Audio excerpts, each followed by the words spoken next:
single digit. 60, 70 you say he is. Well, Yeah, he did have it. don't go quite believe that, but you can certainly. Yeah. Well, that's what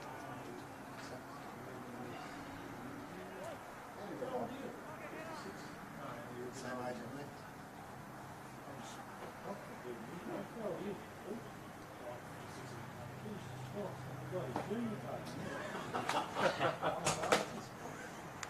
No, I'm only marginally younger. I'm 54. It's about sewing up for pies here. Yeah. That's some good young players out here, mates. For the future. Next year. Oh, yeah. Glenmont.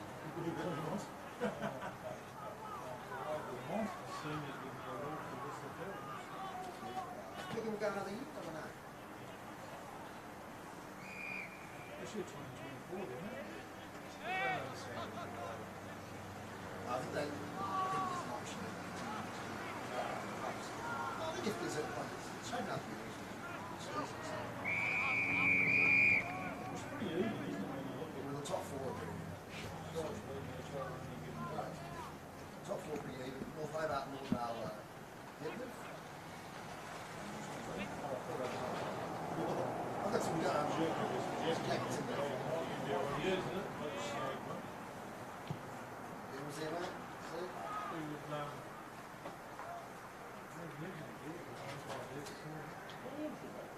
Is that Williams? Williams? Yeah. There's no TFA at all days. Oh, there is Div 2. Oh, yeah, because that's playing over. All the women at home, they're Scott and Roberts. That's where it's been. No, it's 20 points. Testing for two. G'day, Chris. Ready to go, Chris? Ah, I can hear you.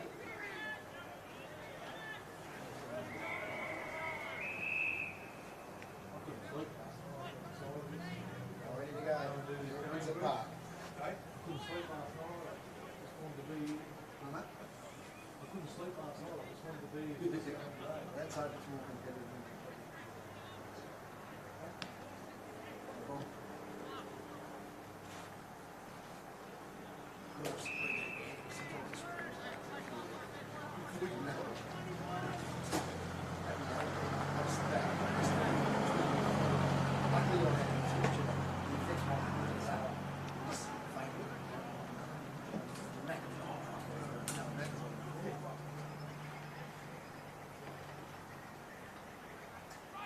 Ready to go, Chris?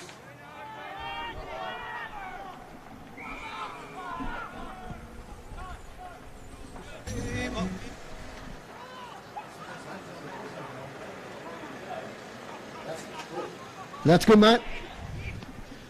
4 minutes.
This sports broadcast is brought to you by L-Gas. For all your LPG needs, talk to the locals with knowledge. L-Gas, call 13 11 61, a sponsor of City Park Radio.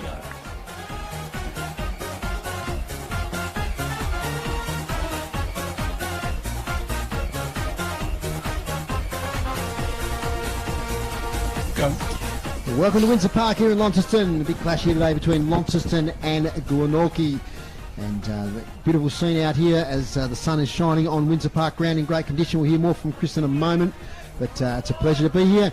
It's a bit of a David versus Goliath clash today. Of course, Launceston have done the job on Glenorchy quite convincingly in recent years. However, the Blues aren't on top of the ladder anymore, and but they're really shooting for a top 4 place in season 2023. Glenorchy are working their way back after there was some doubt over the club in the pre-season. Welcome to my fellow commentators. I'm Dave Moore, and next to me is Rob Soward. G'day, Rob. G'day, Dave, and great to be here. Thanks, everyone. And as you set the scene, Dave, as you say, Launceston not on top of the ladder like they usually are.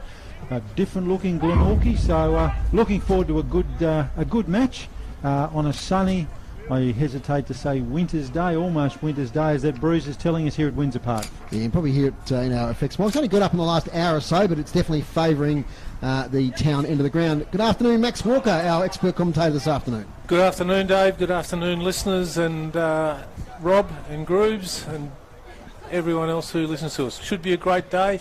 Glenorchy, unknown quantity really, but really struggled through the pre-season, but to their credit, the last few weeks I've been impressed from watching afar as to their progress. They're starting to get that little bit closer each game, and today will be a real test for them. Must be hard not having a reserve side, but they're getting more competitive every week, which is what we want to see. And good news for the Pies this morning is they won the under-18 game that was played here, just finished a minute or two ago. So they won by about 8 points there, so well done there to the Glenorchy Magpies. Out on the ground, Chris Sayer, who's out there in the sunshine, lucky him. Chris, what it's like down there at ground level? Yeah, I must say it is quite nice, because you guys are up there in the shade all afternoon. So yeah, it is nice sunshine. That breeze is favouring the town end, the southern end. But, you know, it's not very much. I'd call it a Barry Criffett Zephyr, maybe 1 or 2 goals in it. The captains are coming in the middle of the ground now to shake hands and toss the coin. We'll see where they're going to kick to. Temperature's about 13 degrees, going for a top of 14. Very nice, pleasant day, as you say. Ground's in great nick, and Launceston have won the toss. Brady Pofferman's pointing to the southern end. They're going to kick with the wind. Okay, so good win there for Launceston. Max, yes? Dave, can I just interrupt for a minute? I'm going to steal the show for a moment. Just want to congratulate you as the captain of the commentary team. For those listeners who aren't aware, David was a recipient of the AFL of an AFL Merit Award. The process for that, just for our listeners and ourselves, each state and territory select up to 2 outstanding volunteers for an AFL Merit Award each year. Those volunteers must contributed significantly to Australian football for a period of at least 10 years. AFL Merit Award winners receive a Merit Award certificate signed by AFL CEO and Chairman, and are added to the list of Merit Award winners dating back to 1955. So congratulations from all of us who work with you, Dave. That is nothing short of sensational. The City Park side of it, just got a little bio here. 10 years anniversary of the first City Park TSL broadcast coming up. I believe that's correct. Yes, coming up June the 1st. Yep, June the 1st. You've been part of that right throughout. Only missed 1 or 2 games, I think. One game. I was in Croatia. Yep. In hospital, I was going to say. No. But certainly your professionalism, your passion, organising us every week. It's great. It's fantastic for City Park Radio to jump on board and allow you and us to do all this. But just from Groobs, myself, Macca, everyone else, Rob, who works with you, the camera people, it's great fun and thoroughly deserved. Congratulations. Well said. Thanks, Max. I really appreciate that. And it's been a great team to work with over the years. I haven't introduced Groobs yet, but Groobs has been the old faithful stats man here for a long time. So, and Macca, of course, who was there right back to 2013. And thank him. And Chris Ball, of course, in the studio. He's been there every step of the way as well. So it really has been a team effort. We really enjoy it. And it's something that I think is, just has to be done. You've got to have footy on the radio. It's still a great medium to bring sport into the homes, the cars, the gardens of many people around Tasmania and all over the world these days with live streams. So thank you, everyone. All right, we better get focused on the game. Not much time for a preview, but Max, you expect the Lonnie boys to win, but we're looking for a competitive effort from Glenorchy. Yes, you do expect them to win, and the reality is you would think that they would win convincingly, but strange things happen in footy, and all I'm really keen to see is from Glenorchy is 100% effort, just make it a contest, and when you're doing that as a team, anything can happen. Fantastic. Today's broadcast brought to you by Elgas for your LPG needs statewide. Talk to the locals with knowledge. Phone 13 11 61. We'll bring you the scores from the other TSL games. Of course, they don't start till a bit later. We'll have Rick Fontaine at half-time, who's at Devonport covering the NTFA versus NWFL game as well. All right, just waiting for everything to be in line. Young Liam Roach going up in the ruck against Rob Gronewagen. Not Rob Gronewagen, Joe Gronewagen. Rob's his dad, of course, who's, I'm sure is watching. And Jamison House starting in the centre square. Yes, big body. Rob Salad, take us away for quarter number 1. Roach v Gronewagen as the ball goes up. Gronewagen gets first hands on, trying to give the Blues the advantage. Butters up, picks it up off the ground, fires it out. Nice little chip forward there from Hines, I think that was. Ball bouncing, pushed off the ball there. Launceston going to get first look at it, twists, turns. Quick kick on the boot into the forward line. Heading for home. Oh no, thought he's going to take that mark. Quick kick forward and off hands through for a behind to give Launceston the first score of the day. But well, it's going to look ominous for Glenorchy if they move it that quickly, Dave. Yeah, the great clearance, Max, wasn't it? Out of the centre. Good link-up play. Very much so. So out of defence now. Pies come to half-back looking for Nicholson. And a set kick, though, by Isaac Hyatt. So Hyatt now, we'll see a lot of players have a go at it from this distance today, I think, as the breeze strengthens as we speak. We know this one, Max, where they set it out right on the teeth of goal and the wind just drifts it back in.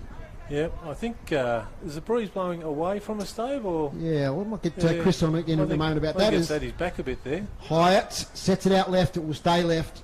Sneaks in for another behind, so 2 behinds already to Launceston. They lead 2 behinds. Glenorchy yet to score through the first 90 seconds of the game. Brady Simpson about to bring it back into play for Glenorchy. Looking for an option. The Blues have chopped that off, but he's chipped it in short to a contest. Ball in dispute. Launceston are going to have another look at it. Another chip forward there. That's probably not his best work there.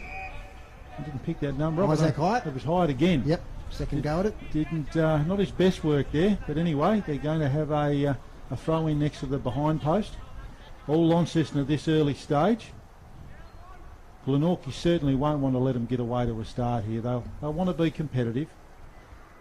The umpire throws it in. Roach.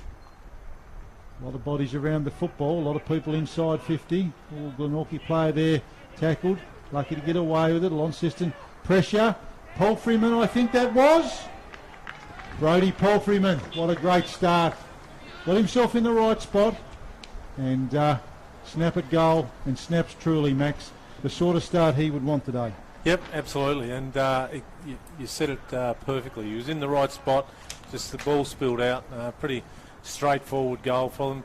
The Pies are going to have to apply a bit more pressure, like they've really struggled on those 2 or 3 points that Launceston have rush through down that end just to clear the ball even out from the kick. So I'd like to see them sort of run that 15 metres from the goal square and just try and clear that first pack to get it away from the goals a bit further. Chris Sayers got something for us.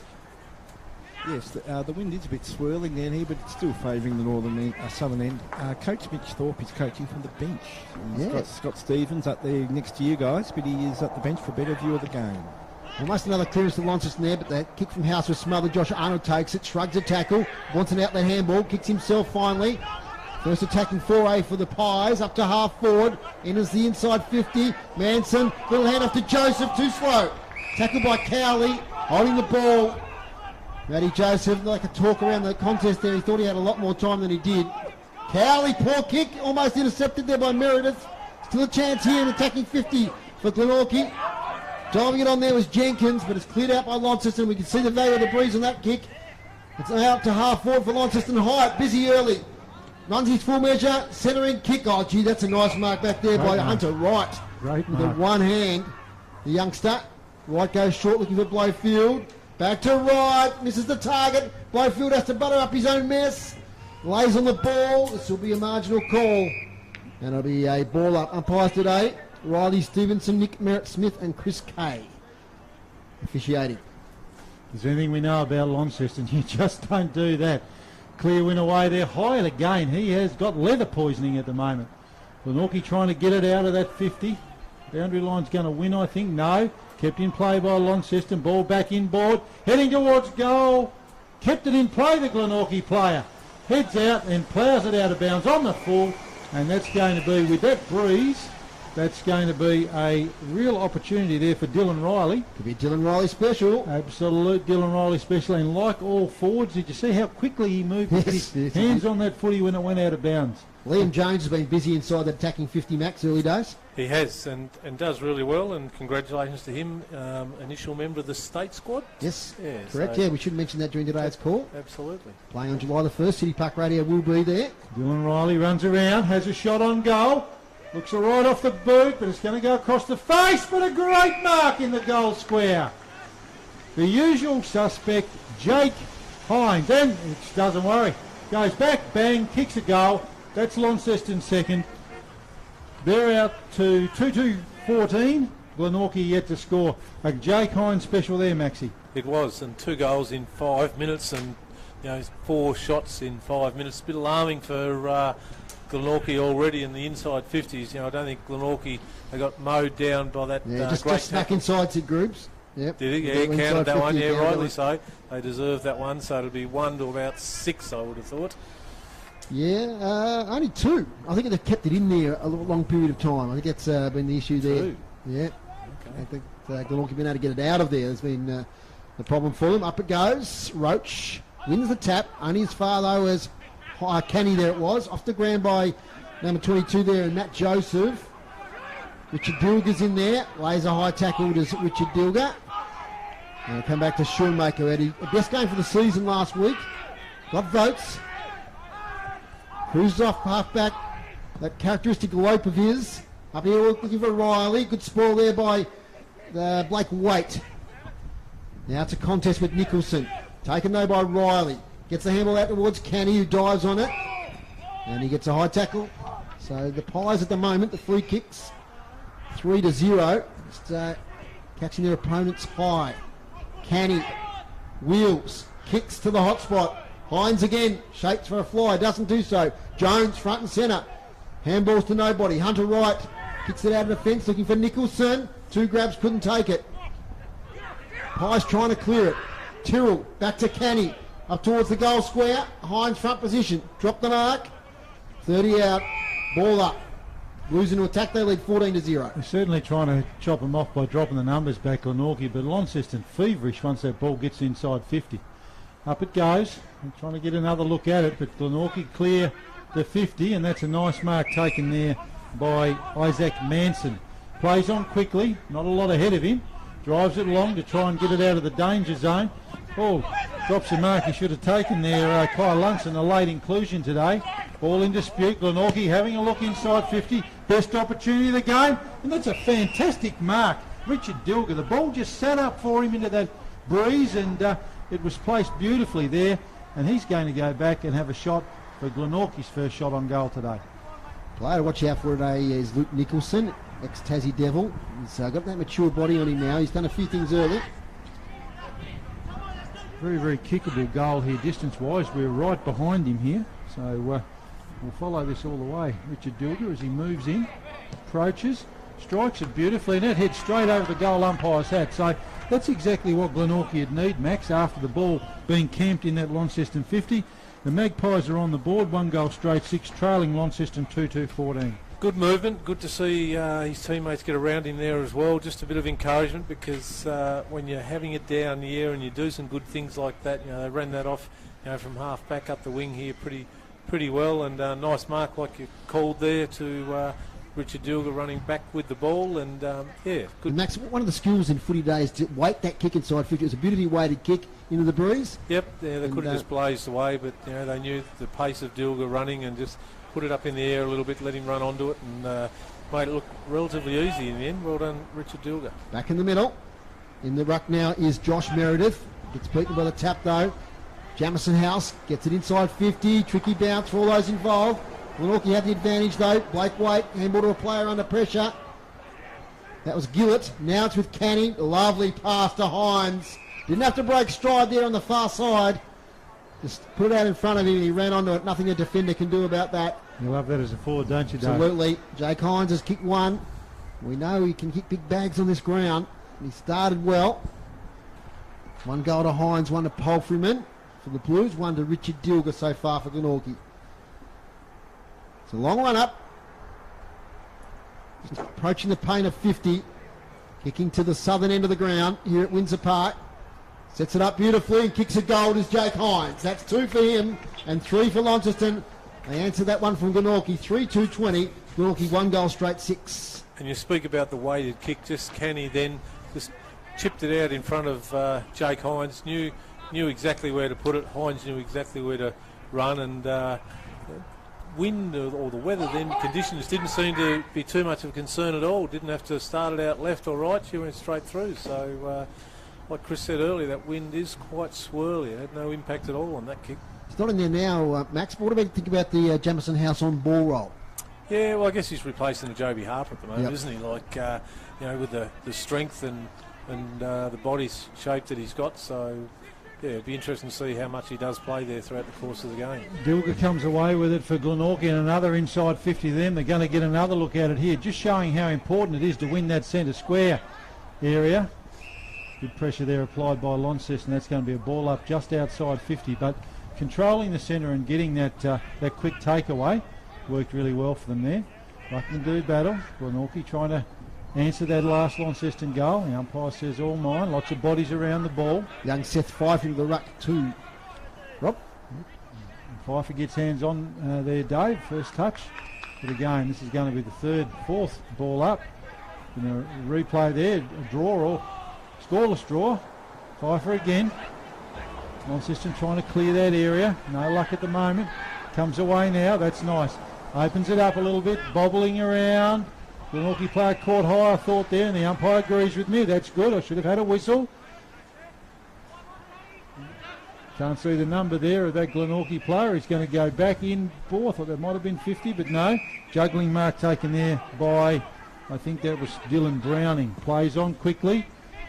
Ball sits up in the breeze, and that's a really nice mark there taken by J.F. Paulson. Paulson looks back inboard. I'm not sure that's where he needs to go. Launceston have got that blocked off. Paulson's headed back out here towards us. That's a nice kick, but unfortunately for him, plucked off by Ryan Tyrrell. Tyrrell plays on quickly, moves the ball back into the middle of the ground. Taken there by Ari Schoenmaker. Very nice left leg. He's going to load up and drive it along on that far side of the ground. Nice switch of play. Really nice mark taken there by Canny. Been busy early, but unfortunately this time, this kicks off track and it's taken there by the Glenorchy fullback, who's played on quickly. Ball's gone there to Luke Nicholson. Nice mark, Nicholson. Nice chip kick there to Isaac Manson. Glenorchy looking good coming out of defence. 50 metres. 15 metres encroached there, Schoenmaker. Just realised there's a player not in your list there, Rob, so I hope you had. Number 39 there was Jordan Conley. That's So I'll terrific. stick him in there for you. That'd be terrific. He's kicking into the breeze, so I'm not sure if he's going to have the trip here, Isaac Manson. The breeze is a bit fluky, as we've heard. A bit swirly, but he's certainly going to have a look at it here. So when he strikes it, he's going to kick from just inside 50. Joe Gronewagen getting back there on the goal line like all good ruckmen should. Defensive ruckman. Manson approaches, nice approach. Strikes it okay. Going to be offline and probably drop short. And taken through there for a behind. Good thinking there. Egan Madden. From the fullback, it's Schoenmaker. Short to Palfreyman. As a player all by himself, and Sam Foley back in the side after his suspension. Back to Schoenmaker, who's been busy early. Spearing pass is cut off though. Taken there by Brady Simpson. Kick coming over towards Blake Waite. Takes the mark. They're moving the ball pretty well here, Glenorchy. Steadied after a couple of quick goals from Launceston. Ball comes back now here to Hunter Wright. fact, it's not Hunter Wright. I think it's Jack Miles back there. Miles looking for Whitford with the tattoos. Josh Whitford takes it. Plays on. Takes a bounce on the spongy turf. Kicks to full forward. No one there. All good spoil. Josh Arnold got a hand in there. Made it a contest, but the Blues with the numbers. Tyrrell over the top. Clearing kick there for Lockie Presnell. Finds Liam Jones. Jones to Palfreyman.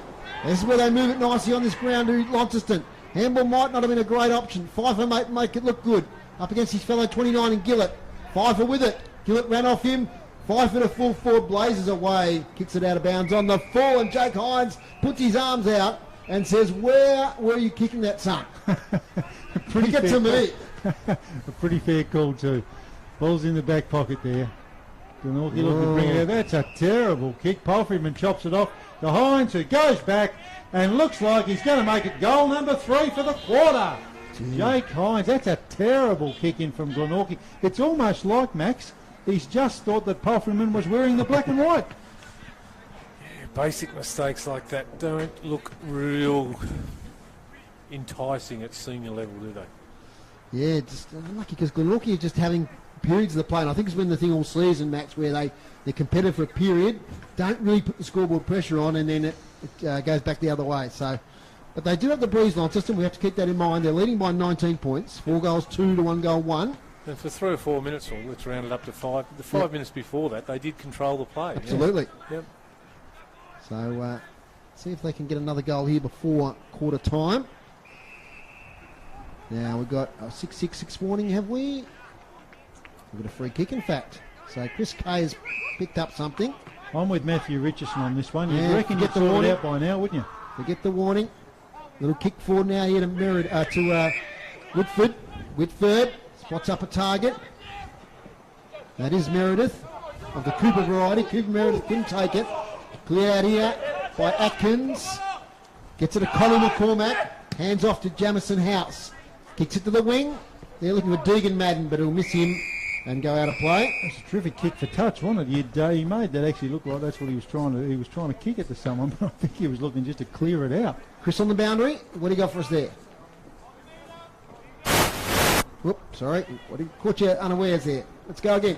I was just going to say that Rob's comment about Palfreyman kicking into the centre square was just passed on by the coach as well when Palfreyman came off.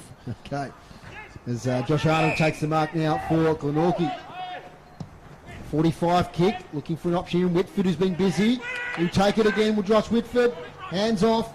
Little kick forward by the ruckman in Roach. Don't know where he was going with that. Might work out all right. Good pace. Nicholson ran past Kelly and lays the tackle. Luke Nicholson. That is great play. No. Oh, no, it's not. You got him in the back, says the umpire. Jaden Hines. Matt's not happy with that. Don't think I am either. Reward the tackler. Absolutely. Foley now. Don't argue against weight.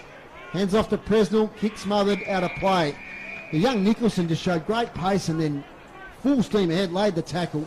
Well, he took him on. He could have easily tried to evade him, but Hines decided to keep running. Admittedly, yeah, he grabbed it and was pretty much wrapped up, not simultaneously, but very quickly, but he didn't make any attempt to avoid the tackle. He took it on. Liam Roach with the hit out. Bouncing ball. Now House kicks it forward.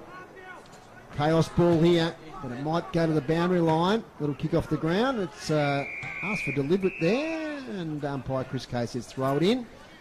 Right in the forward pocket in front of the Callows bus over there. So transported the team here today. Lovely day for footy. Other games today, North Hobart host North Launceston, and the top of the table clash, Clarence versus the Tigers. So some good games there. Boundary throw in. Hines tries to cruise past and gather the ball. Umpire Chris Kay has seen something. It's going to come back. Short kick's not great. Straight to Liam Jones. Might be too far out to score. That was young Liam Roach with the kick there. Hines takes the mark over Arnold in the forward pocket and will line up for goal number 4. Goodness me. He's on track for 16 for the game. Wow. Dave, if he kicks this. Well, they've only kicked 4 and he's kicked 3 of them. Round the corner kick. Jake Hines for goal number 4 has converted. He's on fire at Windsor Park, is Jake Hines. 5 goals, 232 Launceston, 117 to Glenorchy. And once again, Max, a bad kick out of defence from Glenorchy set up that opportunity. Yeah, they need to work pretty hard on that. I don't know, give the ball to someone else, or give it to a Josh Arnold to kick in, who is one of their more experienced guys. Yeah, he's got to be a target for them, but just take a bit of pressure off those younger guys kicking, because Launceston do set up, they cover every space. Obviously they've covered every outlet at the moment, but just need to get better with that kick. Yeah, and both of them mean spot-up kicks inside 50. Maybe they're better kicking longer, even to a contest. It's clear the area. I think I said that early, Dave. You did. That's why I repeated it. Yep. There we go, Rob South for City Park Radio Sport. Gronowagan first hands on, another takeaway. House again, he's been busy to pull for him, and we've called them a lot today. And that is just a beautiful mark taken there by Isaac Hyatt. Again, another name we've called a lot today. But they're certainly looking dominant out of the middle of the Blues. And those old stages, you know, the three names we called, Gronowagan, Palfreyman and House. Welcome return for Jamison House after retiring from the Blues. Returned last week. Yeah, went to Wynyard. Hyatt, I don't know which of the goals he was looking at there, but they weren't the ones I was looking at, because that was nowhere near it. He could have had 3 goals now, Isaac Hyatt. He's missed ones that he could have converted. Yeah, too close to the man on the mark as well, which didn't help things, but missed opportunity there for the Blues. Out from fullback, Blowfield goes wide, but he's coughed it up too to Dylan Riley. It's like a replay. The last 3 times that ball's come in, same thing's happened. Riley now sits it up. Cowley's there, flies off the hands of the players. Hunter Wright is in there, couldn't take it away. And it's going to be a ball up 30 metres out. We've been playing 20 and a half minutes, so the Pies will have the breeze in the second quarter. But don't think it's probably the margin at the moment is the breeze it is. We've got a free kick coming back here to the young ruckman and Liam Roach. Ooh, risky hand pass. Ooh. It's going to come back here to Blowfield. He goes wide to Manson. Clears him, marked by Cowley. Sam Cowley, regular senior player now here at Launceston Footy Club. Sets it up to the goal square. Who can fly? Riley can. Off hands. He's wrapped up in a tackle from Hunter Wright. There'll be a ball up inside the goal square. Maybe just not holding his marks this year, Max. Dylan Riley. He's getting to the contest. Yeah. If he starts grabbing him, look out. There's the ball. Oh, gee, that's over the head there by Liam Jones. Out of mid-air, soccer style. What a goal. Acrobatic stuff from the youngster. Liam Jones kicks their 6th. Straight out of the Champions League, that Absolutely. one. There we go. He probably could have had time to pick it up, but he thought, no, I'll just snap that over my head out of mid-air. And, gee, that could be a bit of a Cripps Player of the Week contender, Max Walker. My word it will be, Dave. Best goal today after 3 or 4 regulation goals from Hines. But, yeah, made the most of the opportunity there. Ball come to ground and thought I won't pick it up. I'll just kick it over my shoulder out of mid-air. Easy.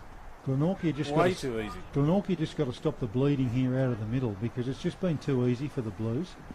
Gronowagan, he's been terrific in the game. First hands on. Roach too slow to getting to that one. They're going to clear it again here. The Blues going to have another look at it. Fortuitous bounce there. Heads inside. Liam Jones. Last goal. Scorer. That's a mark. I'm not sure if he's paid the mark or paid the free kick against him. Free kick against Launceston. Player down injured there in defence. He's getting up very slowly. I'll pick him up in a moment. Keep going, Rob. It's Harrison Gillett. Grabbing his ankle. Looks like Dilger. Keeps it in. Not sure why you do that. House trying to keep it in and successfully does. Finds a player just inside 50. Harrison Gillett trying to hobble off the ground. He sees the player in the forward line. And that's a nice mark taken there by Bailey Gillow. Plays on quickly and kicks the goal. And as I said right at the start of the game, Launceston could not afford, Glenorchy could not afford to give up this sort of start. And guess what, Max? They've given up this sort of start. They have. I think that guy going off too, Jordan Conley, David. Is it Conley or Gillett? Is it 39 or 29? I think it looks like 39 to me. Yep. Anyway, I think you might be right on that one. I've been wrong a few times already today. Yeah, I think you're right. That looks like a 3. We'll get Chris onto that. Jordan Conley. Who kicked the goal? Gillow. Bailey Gillow. Bailey Gillow. Tell you what is a good move from the Launceston Footy Club, having Mitch Thorpe on the boundary today. I think, you go through their list. Foley's with limited senior experience. Foley, Canny, Hyatt, Jones, the Gillows, Ship, Atkins, McCormack, just to be there, to give him a bit of guidance as they come off. I think it's a really good move. Dylan Riley on the ball now. Sideways handball to Jaden Hines on the wing. Goes towards half forward. Jones is here, lets it go over the head of him and Pfeiffer out of bounds. It was 39. He came off the ground. Jordan Conley, I suspect an ankle by the way he was hobbling off. But Chris will confirm in a moment. The Glenorchy people. They can't afford to lose anyone, not this early in the game anyway. That's right. No substitute rule in TSL. They might bring that in at some stage. Good to see, I think. There's front position there, Pfeiffer. That'll be another throw in, I think. It's too shallow. They've just got to be a little bit more composed, don't they, Dave, coming out of defence, Glenorchy. At this stage, they're just making too many mistakes. That's right. I think you could probably have 3 of those goals that they've scored have been through errant passes, or errant kicks outside their defensive 50 or inside their defensive 50. As Pfeiffer now wins the tap. He's going to get a free kick here to Glenorchy. As the player gets off. That's against power from the man. Jathan Poulsen. The long sleeves. Goes sideways, somewhat dangerously. Comes off to the coach Arnold. It's it further afield now to Waite. Blake Waite goes back to Josh Arnold. They're trying to build something out of defence. Arnold's good kick on this occasion. Oh, Marcus dropped. Dylan Browning. Did he get the handball away? He must have just in time. It's away to Joseph. Still a chance here for the Blues through Canny. Spots up Jones, who'll line up for his second. 25 out, 45-degree angle. I just counted 8 possessions there from Glenorchy. They moved the ball about 25 metres from goal, and now Launceston are going to have a shot. I think they would, I think they're just reticent just to try and roost it out. They want to just play possession footy, but the turnover comes, and they're getting punished. Liam Jones. You saw him kicking a spectacular goal not long ago. Well in a time on now, 25.5-minute mark here at Windsor Park. Jones for his second. And he kicks it for Launceston. 8 goals, 351. Leading Glenorchy 1-1-7. We're on track for 32 goals, Max, the way we're going. We are, David and Robert. That scares me a little bit. Like, I think Glenorchy have, 2 inside 50s to date? Yes, for we the haven't quarter? got any stats from groups yet, so let's have a look. 12-7. It's but a lot of those Glenorchy ones have been quite shallow. Marks inside 50, Max, is interesting. 7-1. Yeah. It's 7 marks inside 50 in a quarter of footy. Hit-outs 11-5 the Blues way. 7 marks inside 50 for 8 goals. Not a bad return, is it? Clearances to 9-5, so they're on top there. Let's see what they can do here. Glenorchy late in the quarter as Josh Meredith goes up against Gronawagon. Here's a clearance through Joseph. Bounce off the chest of Tyrrell. Mark not paid. Chance here for the Pies. Manson. Will it bounce all right for him? Probably a good result in the end as it hits the behind post deep in attack. So Hunter Wright, who was in defence, has been moved forward. And it's going to be a boundary throw in. 26, nearly 27 minutes gone. Boundary umpire right up against the behind post. About to sling the ball in. Hunter Wright and Gronawagon. Wright wins the tap. Can't find a player to hand it off to. Wright with a follow-up. Hits the behind post on the full. And it'll be a relieving free kick. He was appealing for the touch ball, so it'll be a boundary throw-in. Good try. Good effort from the youngster there. Won the hit out and then got the shot on goal, but it was offline. Long kick out from Riley. Glenorchy going to have another look at it. To say they need a goal is an absolute understatement. That's actually, unfortunately for Glenorchy, that's gone out of bounds on the full. So it's going to be a relieving free kick here to Launceston in front of their club room area. Dylan Riley down back, is it? Dylan Riley's everywhere today, on half back at the moment. Nice long kick there. Kick to a contest. Glenorchy had the numbers, probably could have come away with it. The umpire's going to say it's mine. Not sure how long this quarter will go. As you said, Dave, we're very late into it at the moment. 9 goals, so a bit to go, I reckon. Ball goes up. Glenorchy want to score here. They don't want to give another goal up, and they're in enough trouble as it is at the moment. With limited inside 50s, they just haven't had that opportunity. Gronawagon again, nice tap down to Polfriman. Back to Gronawagon, straight on the boot. Looking for an option there longer. Wind carries that over the back to Glenorchy's advantage, but they're battling away. They're trying to pick that up. Launceston getting some numbers around there at the moment, and it looks like one of those really good old-fashioned rugby mauls. As the players pile in, the umpire says that's mine. He's going to ball it up. We're about 65 metres out from the Launceston goal. Umpire Chris Kay with the ball. Right half forward, as Rob said, for the Blues. Gronowag in the tap. House working hard. Second effort. Tries to break free. Little kick there from Joseph. Now out to Riley. Hands now come out to Polfreyman. Full forward Hines over the back. Blake Waite dropped the mark. Now he lays the tackle. Blowfield in there. He gets tackled straight away by Hines. Ball up right at the top of the goal square. 29 minutes and change gone. Quarter number 1 here at Windsor Park. Meredith in there, wins the tap. Tackle laid by Nicholson. Another ball up. So a lot of players around the contest. Hines puts his hand up as a designated ruckman. Against Josh Meredith. Hines tries to shoot for goal. Gets a kick smothered. Deegan Madden lays a tackle. Repeat ball up. So Glenorchy doing okay here. Just to not let Launceston have a shot on goal. Plenty of numbers around the contest. Deep in the quarter now. Josh Meredith wins a tap. Player might have got a push in the back there, and it's going to be a relieving free kick, which is a merciful relief for everybody because it was just stuck at the top of the goal square. Here's Josh Arnold. He's had a good first quarter, leading from the front. Kicks it outside defensive 50. Cowley nearly takes the mark. Spills over the back. End of the quarter here at Windsor Park. A big first quarter for Launceston with the breeze. They lead 8 goals, 351 to Glenorchy 1 goal, 1-7. Goal kickers, boys. Who's going to do the honours here? Yep, we've got for Launceston, Jake Hines 4, Liam Jones 2, Bailey Gillow 1, Brody Palfreman 1, and the solitary goal kicker for Glenorchy at this stage is Richard Dilger with the single figure. Okay, boys, obviously, you know, we thought Glenorchy were competitive at times in that quarter, but Launceston just scored far too freely inside that attacking 50. That pretty much sums it up, doesn't it? They did, Dave, and I think the challenge, and we touched on it, didn't we? It was just the mistakes they made. I mean, you could probably say, if you're being genuine and fair, Glenorchy probably gave up 4 really easy goals, Max, with just poor kicking. Yeah, they did, and they were the rebound ones, taking a couple of grabs from the kick-outs from full-back after a point, or a free kick deep into the 50, and they made Glenorchy pay for that.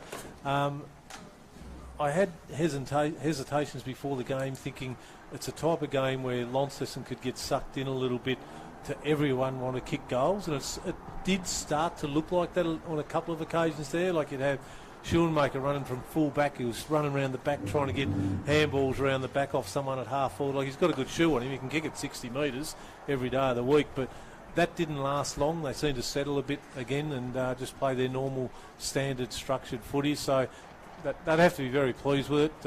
Glenorchy got the opportunity to redeem themselves a little bit now. There's, you know, we look at that windsock over there on top of the North Club, Launceston Club Room, sorry. You know, it's full, and she's not going to. It doesn't look like it's going to be empty real soon. So, yeah, chance for the Pies to really show something that second quarter. Launceston at the moment leading by 44 points. Day group stats before we go for a break. Hit-outs in the first quarter, Launceston 15, Glenorchy 8.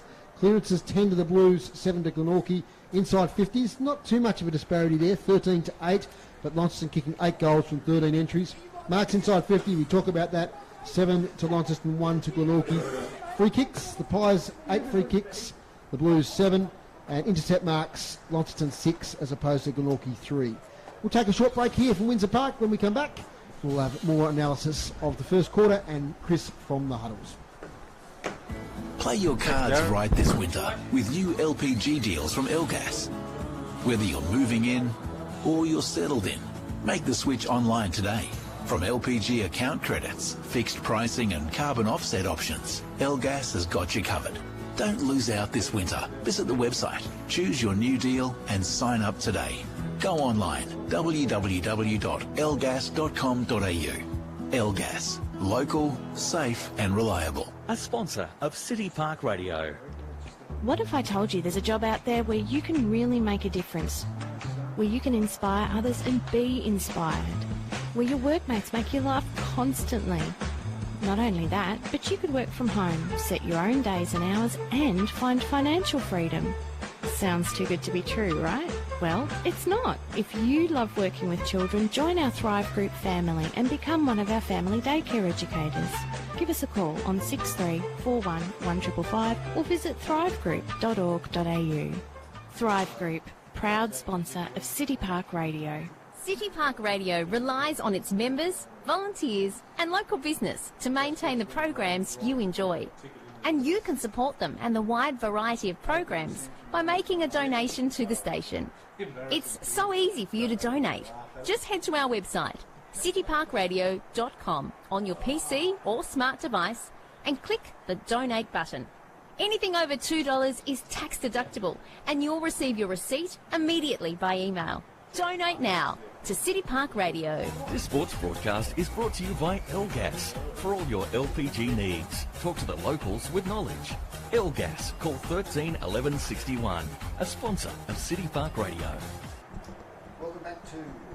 That's we go. Wrong switch there. Welcome back to Windsor Park with Dave Moore, also Rob Soward, Max Walker, Dave Gruber and Chris Sayer on the boundary. And Rob, we've got quarter time score, 8-3-51 Launceston, Glenorchy 117. We've got the Launceston stats here, compliments of Damien Donnelly and Darren Lovell. And Paul Freeman, he's just that guy that just churns out good game after good game. 11 possessions in that first quarter, 6 kicks, 5 handballs. Yeah, look, he's been super busy and so important to them. And we called it, didn't we, Dave? Groenewegen, Paul Freeman, Jamison House, he's right up there. He's got 7 disposals, but increasingly 4 ball gets. He's just been that real strong body out of the middle. And Liam Jones with those 2 goals, 9 possessions, Max, for a guy who's been inside that forward 50 the whole time. That's a lot of possessions for a permanent forward. Yeah, certainly playing the small forward game to perfection in that first quarter, applying the pressure, grabbing the loose ball, kicking a couple of goals. Good to see. Good to see a good young bloke performing well. Looks like they've given Dylan Riley a bit of licence to roam a bit, Max. Like he's got the 8 possessions there. We've seen him deep forward. We've seen him across half-back. He's a versatile player. Yeah, well, he doesn't have to be stationary in the deep forward 50 at the moment, does he, when they're this far up and with respect to Glenorchy against this opposition. So it's a good opportunity for him to get a bit of confidence, a bit of miles in the leg. Thorpe to try him in a couple of different spots as to where, because he's one of the probably 5 most experienced players out there now for Launceston. Chris Sayer from the boundary. Yeah, I was interested to go to the Glenorchy camp, and Coach Josh Arnold spoke to his players quite calmly, but he did address them as soon as they came off the ground before they went into their positional huddles. And he said, yeah, this is the quarter they need to use the wind. They knew it was going to be hard in that first quarter against the wind. They knew Launceston was going to be tough, even though they've lost a lot of cattle, as he described. So let's see if they can put up a good performance in this quarter. Thanks, Chris. Just a few Glenorchy players there. We'll talk a bit about Launceston there, but I like Luke Nicholson. Isaac Manson's had a bit of it. Certainly we've had some players down back that have worked really hard. Blake Waite, Blowfield, also Matthew Dilger, Matt Joseph. There's been a few good contributors. Yeah, there has. There's certainly guys, you get that feeling, don't you, that you get some games and some experience into them and they'll turn into good players for you. That's right. And they've got those, and I'm really glad to see Richard Dilger, Matt Joseph, Matthew Dilger, these sort of guys stick with the Pies. They could have gone elsewhere, to get money or whatever, but they decided to stay there and build the next generation of Glenorchy player. Quarter number 2 here at Windsor Park, Rob Soward. Groenewegen v Roach, and Roach that time first hands on. The ball's going to be ball up again. Glenorchy just need to do a little bit better out of that middle. Launceston, whilst only shading them, certainly used it a lot more effectively. Groenewegen, first hands on this time. A little hack kick forward there from Glenorchy. Ball's back into the centre of the ground. This time it's House comes away. Groenewegen heads inside 50. Not sure that's going to set. Glenorchy really desperate to get this out of there. Lots of players around the footy. It's going to be just outside the paintwork of 50 there. And the umpire throws that one into the air. But Glenorchy certainly with that breeze won't want to give up a goal. Groenewegen swats it away. House in pursuit. Pressure on him. Paul Freeman. Another ball inside 50. That one's, is it touched? Or was it just off the side of the boot there from Liam Jones? Touch. It's going to be a throw in, Dave, in front of the club rooms. Blues deep into attack. 10 possessions now for Liam Jones. as it's right in front of the club rooms. A few blokes having some bevies there. A cold day here in Launceston. Now we've got a whistle on play. This might be going the Blues way, I think. Palfreyman, is it? No, Groenewegen in the ruck contest. So, man on the mark's about 35 out. You'd think he'd have the distance in him, despite being into the breeze. And as Rob said, last thing Glenorchy want to do is give up a goal into the breeze straight up. Oh, here's Schoonmaker cruising by on the left foot. Shoots on goal and misses to the left. So he has run from about 45 metres away then, Glenorchy, Yep. and he did it 4 times in the first quarter. That's right. Then without success, and this time he got it, so they've got to be aware of that type of thing. Josh Arnold. Nice clearing kick. Up to half-back, off hands. Crumbers are all Launceston. Sam Foley. Deep inside 50. Hines drifts in from the side. Judges it beautifully. Takes the overhead mark. And will line up 35 out. 45-degree angle for goal number 5. Double figures well on the cards here today. Beating him off his own boot at the moment. Jake Hines. I'm beating him off my boot at the moment. North and into the ground.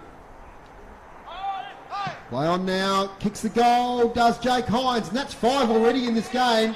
He gets the high 5 from Isaac Hyatt. And Launceston get the first goal of the second quarter. They go along to 9 goals, 458. Glenorchy 117. He's a nightmare to man up on, Max, isn't he? He is, because look, I've probably been one of his more stronger critics in recent time, but his body size, he's not big enough for a tall, he's too big for a small. He's just somewhere in between there, and he just takes those. That was a fairly standard mark for him, but he can take those freakish marks where he just seems to stand in the middle of a pack and they land in his hands, doesn't move, and very rarely will he miss from the set shot. Chris Sayer, what do you got for us? Yes, that Glenorchy player number 39 is not in the program. Jordan Conley. That's right. He got his ankle strapped and he's back on. That's good news for the Pies. They get a clearance from the centre, Rob Soward. Yeah, we'll look forward to that, but unfortunately, Dave, you put the commentator's curse on him. It's heading back out and heading back this way. Blues at this stage have got the ball, lots of bodies piling in there. The umpire's going to ball that one up, but just tidying that centre square stuff up. I don't want to keep labouring that point, but they really need to do that to deny Launceston those opportunities to go forward quickly. Joe Groenewegen, nice tap down there to Jamison House, called that a bit today. Glenorchy player there, not quite able to take possession, and the ball's touched over the boundary line just in front of the Glenorchy change rooms here at Windsor Park. Boundary umpire about to throw that one in. Just seeing what's happening here. No, all good to go. Roach versus Groenewegen. Groenewegen again, that big strong body down to House. House drives it forward to give them another look at it. That's a really, really nice mark taken there by Jack O'Neill. Ball moved on quickly, heads inside 50 from Jones. Hines on the lead. No opponent anywhere near him in the photo there, if the cameraman was taking one, and he's lining up for number 6. They've just got to be better at that Glenorchy, Dave. Yeah, they're just moving the ball forward with ease at the moment. And Jones once again, that's 11 possessions now across this game. Nice work there from the youngster O'Neill. Jaden Hines lining up for goal number 6. And hit this from around about 35 metres out when he lets it go. Strikes it nicely. Goal umpire has to do a bit of work, and he's done a bit of work because he's pushed it, and that's one behind. So a bit of a let-off there for Glenorchy, Dave. 9-5-59. Launceston Glenorchy 117. Short kick out, marked by Arnold. So Josh Arnold has taken on the coaching role. The late departure of Aaron Cornelius. Done a pretty good job. Mark taken by Jack Males, ex-GYC student. Now on half-back here for the Glenorchy Magpies with Brady Simpson. Kicks up the wing, nice long kick. Off hands, Manson.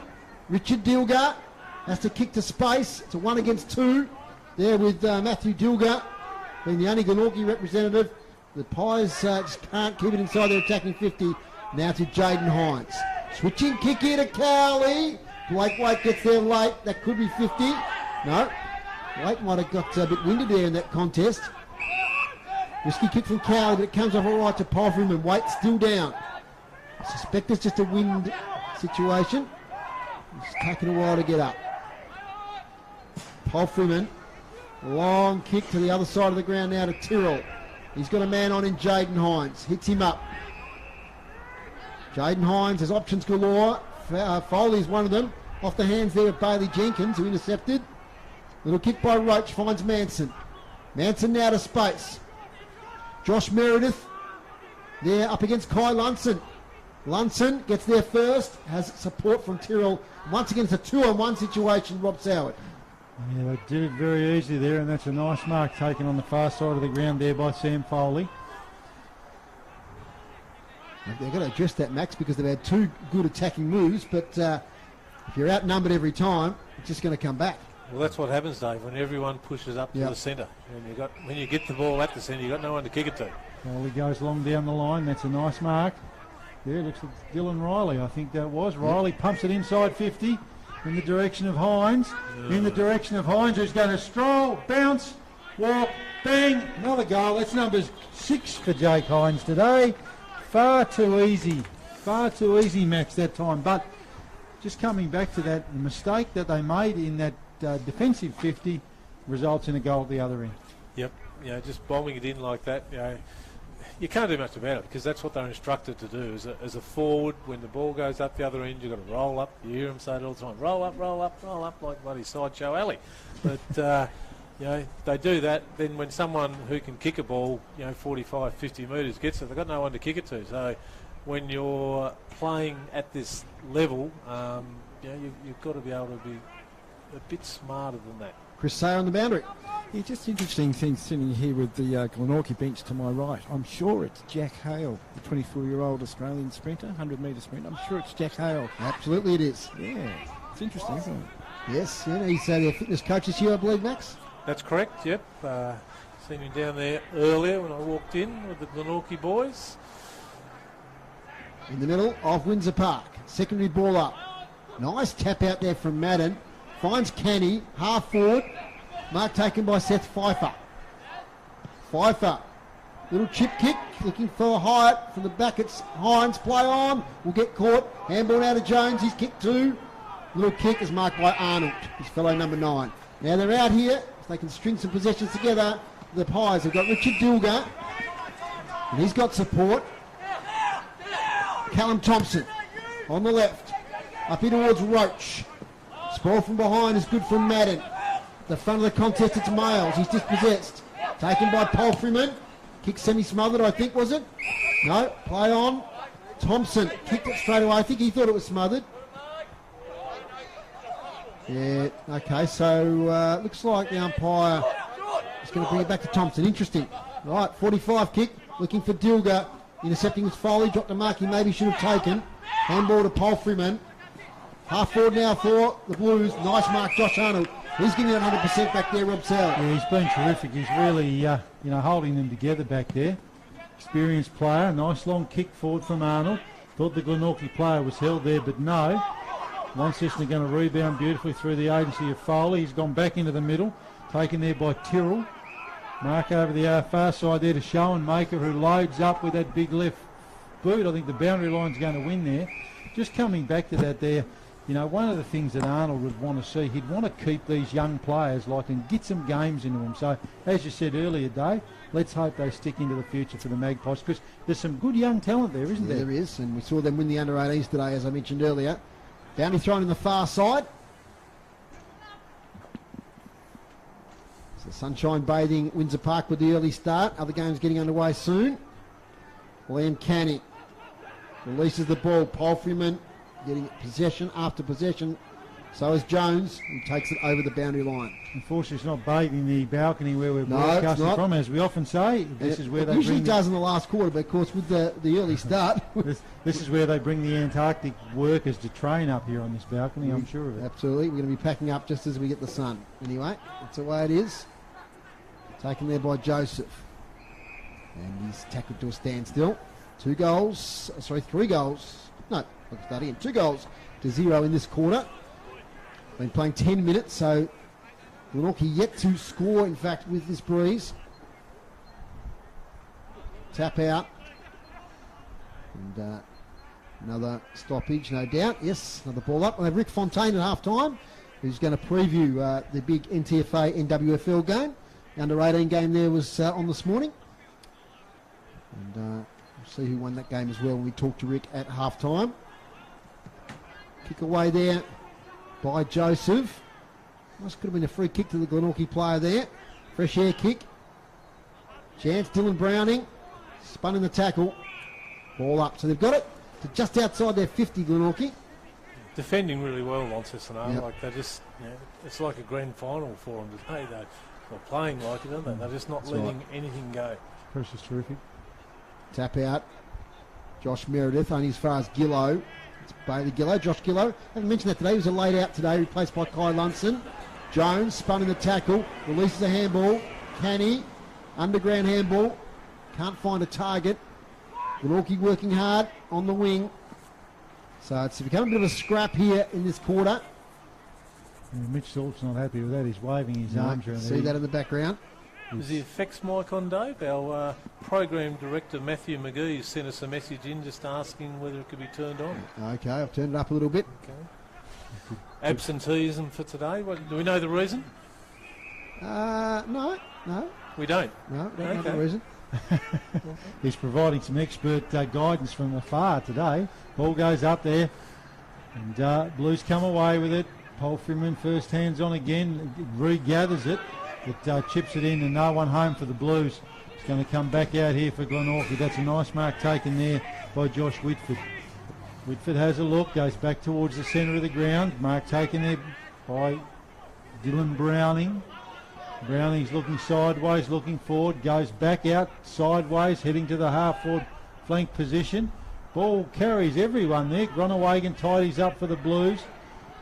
Scrubby old kick back there towards Polfreeman, who picks it up beautifully, running through the middle of Windsor Park. All chopped off. Glenorchy trying to get that ball forward. Launceston player held without it, I thought. The umpire said no. Back into the middle of the ground. Glenorchy trying to pick it up, battling away there. Launceston going to come away with it, and they steady, and they're out. Jamison House, nice mark. House moves it on quickly inside 50. Picked up there by Hyde, who moves it forward, and that's it. Well, drops a no. Umpire's paid it.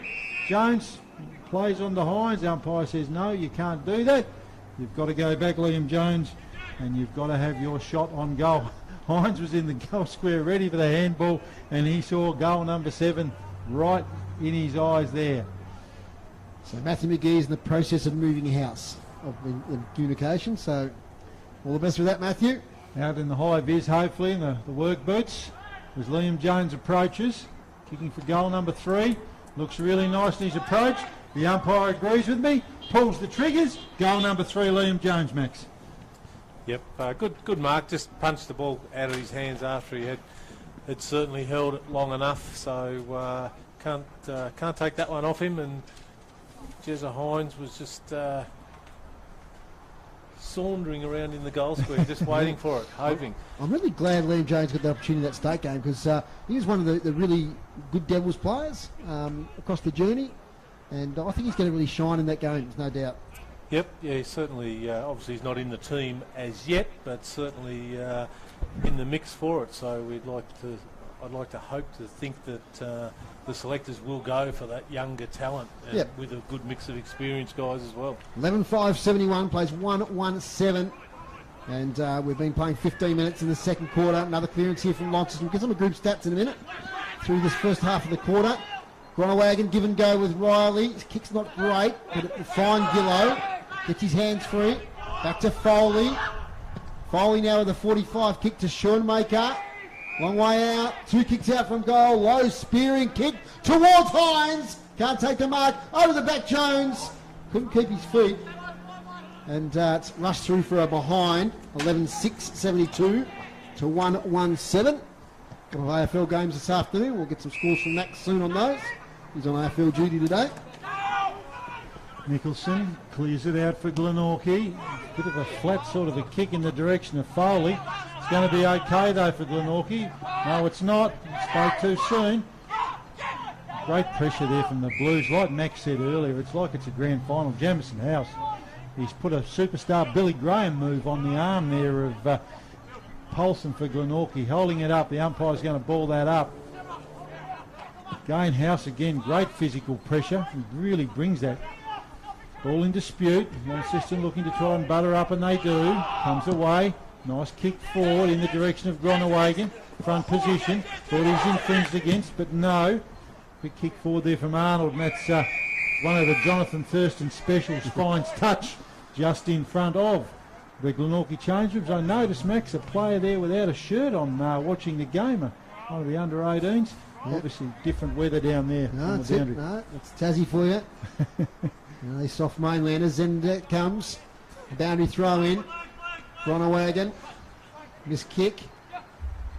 Dilgar, Richard, variety in there. He's kicked the only goal so far for Glenorchy. You and I have got about 12 jumpers on here between us, Max, and he's down there without a shirt on, that fella. I thought you were joking, but you're serious. I can see him. The exuberance of youth. Out comes O'Neill. Nice kick inside 50, but it might hit Blowfield. No.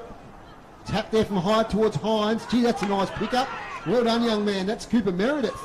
Good work. Out now towards Brady Simpson.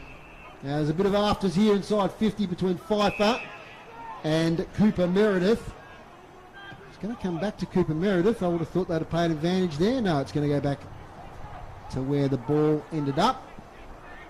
Dylan Browning. Short kick.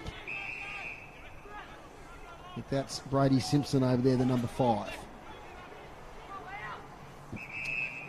Wind hasn't been a factor, Dave, has it? For Glenorchy, though. No. Bailey Jenkins with the flying blonde locks. This is where they fall down a bit, Glenorchy. They've got to get some system going. You're looking for Nicholson. Good pick up, Luke Nicholson. Gets around. Right foot. Oh, gee, that's a penetrating kick. 60 metres towards half forward. But it's cut off there by Ryan Tyrrell. He relief for the Blues. Real Minister of Defence back there, Tyrrell. He really mops up well. Chips it forward. There. Colin McCormick. Moves it out in the direction here of Jaden Hines. Takes a nice mark. Just on the paint of defensive 50 for the Blues. He's got people leading at him, including Jamison House. Ignores him. Goes long up the line. And that's a nice bit of body work there. I think that was Josh Arnold, wasn't it? Geez, I reckon he's had about a dozen possessions already today. Might be more. Leading the way. Plays on. Takes on the player on the mark in Gillow. It's going to be okay. He's looking to get it back. That's an errant handball. Launceston will have the opportunity to tidy up, but bodies get in around it. It's a classic example there, Max. Launceston had formed that line across half-back. Josh Arnold didn't want to just bob it in there. He had to go the short option. No, it shows the experience, doesn't it? I didn't actually see it too much, though. I'm just impressed with this bloke's rig down here. So I know it's caused a big distraction for you, Max, as Bailey Gillow takes the mark at half-back. 11-6, 72 to 117 is the score. We haven't had a score for a little while, so I thought I'd give that. As we're now at half-back. Luke Nicholson chopping the arms. It's against him. It's going to be out of the way of Tyrrell, who's also had a lot of possessions. Up 40 to Cowley, who marks. Gee, that might be 50. Ooh, lucky there. That was Brady Simpson. Now this way, that away, Canny. Very canny play there. Out to Foley, who just thumps it on the boot. Here's Hines. Front position. Oh, he dropped that mark. He usually takes those ones. Blowfield. Risky kick to Roach. Can't take the mark. Roach fights on valiantly. Now he lays a tackle. Too high. But now he lays a high tackle. So it's going to be a free kick. I'll wait to see the player who gets up. It's Jamison House. It's up a bit proppy. Glenorchy played down there in back play as a result of that contest. Winded, I think. Just trying to pick up who it is. He's on his hands and knees at the moment. But back on the play, 35 out directly in front. Here's Jamison House. So they kicked 8 goals to 1 in the first quarter. Might be Dominic Brown, I think. Brother of Ben. Here's House. Kicks for goal. And kicks it straight through the middle, Jamison House. We've seen him in the back line for a long time for Launceston. But he's enjoying today an on-ball roll. And as a result of the free kick, he gets a goal. 12-6, 78, plays 1-1-7. Today's broadcast brought to you by Elgas. For your LPG needs statewide, talk to the locals with knowledge. Phone 13 11 61. Max Walker. Yeah, good finish there. And just looking at where Dylan Riley's lining up, I noticed that the last centre bounce he's obviously on a wing rotation, so he started on the wing on the other side. He's now drifted to this side, so I suspect that that'll be a three-way rotation where the guy on this side will make his way to the bench, and then the fella on the other side, when Dylan goes off, will come over here. So good opportunity for him, and he's holding his space on that wing too. If you watch the Glenorchy bloke here, number 13, he'll Luke Nicholson, probably not now because he's going to make a lie of him, but not running in, just waiting out. Meredith into the middle there for Glenorchy, but Groenewegen dominates that, goes out to Polfriman, who drives it forward. Glenorchy trying to get it out of here. Polfriman's going to get it back. No, he's not. Dropped it. Pressure from Launceston around the ball is just terrific. And he's asking the question here for holding the ball. The umpire says, no, that's mine. Dave Moore. A couple of D-League scores earlier. North Hobart 85 defeated North Launceston 50, and Clarence 74 defeated Kingborough 51. Glenorchy won their under-18s earlier here today. Groenewegen, front position. Nice tap down. House was held on to. Umpire said, no, it's okay. House probably could have got a free kick there. A big strong body around the contest has just been terrific for Launceston today. They certainly welcomed him back from Wynyard. And as we've seen him in defence a lot, he looks good in the middle. Groenewegen again to Polfriman. Ball smothered. Bounces inside 50. Glenorchy trying to get it out, but Launceston just willing it forward. Lots of players around the footy. Umpire says that's mine. So another inside. No, he's found a free kick there. It's going to be a relieving free kick there to Glenorchy, and that's taken by coach Josh Arnold. Shoots it out wide onto that half-back flank to Blowfield. Nice kick mark there, nice juggling mark. Oh, no, I thought the umpire was going to play something there. Blake, wait up, down the line. That's a nice mark. Again, they look okay at times moving it out. That's young Brady Simpson who's been okay. Yeah, there's certainly plenty of talent there, Dave. It's just a matter of developing it. Comes back inboard, probably wasn't the kick I would have taken, but anyway, that's okay. It pays off. Comes out this far side, and they're away. No, back into the middle there from Nicholson. Mark there to Whitford. Whitford again, lots of possessions, but not making a lot of territory here. Blowfield again. Blowfield's going to go out to that half-forward flank area. All Launceston there at the moment. That looks like Tyrrell, is it? Schoenmaker, sorry. Schoenmaker. I think Glenorchy lack, aren't they? They're acting an old-fashioned centre-half forward, aren't they, Max? I know Daniel Muir's played a couple of games this year, but they sort of need someone they can kick long to. And let's bring the ball to ground. No target. That's it. Riley takes the mark on the wing. Enjoying that freedom today to roam. 24 minutes gone. Be a long quarter. Haven't had a lot of goals in this quarter. To half forward over the back. Chance there, height. Geez, that was a sharp handball to Jamison House, who gets it inside 50 to the youngster in Ryan Shipp, who kicked a goal on debut last week. Guess number 15, yes, Ryan Shipp. He kicked a goal on debut last week. Son of Matthew Shipp. Played a bit of footy with back in the day.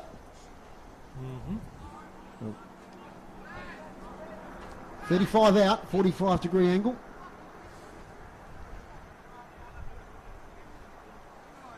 Made his debut, as I said, against Lauderdale last week in a really thrilling game where Jake Hines kicked the winning goal deep in the last quarter down at Lauderdale. Here's Ryan Shipp.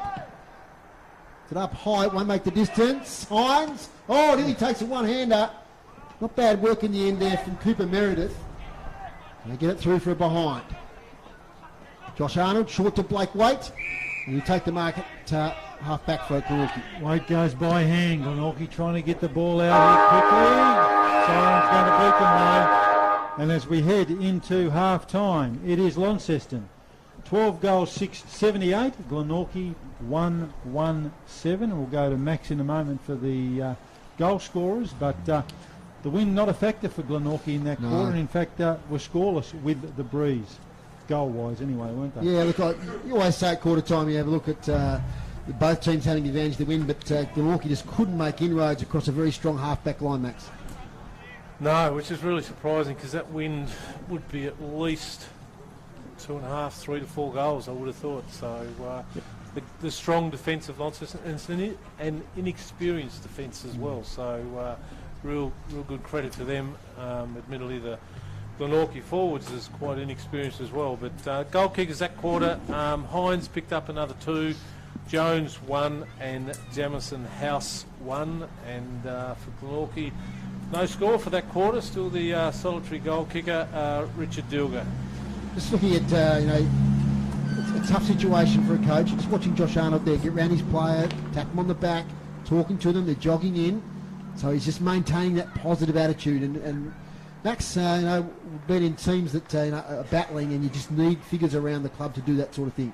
Yeah, you certainly do, Dave. And credit to Josh there. You've just got to keep their enthusiasm up. And look, the reality is, whilst they say we're going to go out and try and win every game, that does happen. But the reality is that deep down, the players would know that it's going to be a really tough ask. So they'd have their little targets set to them individually by Josh. I would say that, we want you to get 4 spoils this quarter or this game, or, you're playing forward all game. I want you to at least be in 3 score involvements and kick 1 yourself or something, just to get themselves a little target.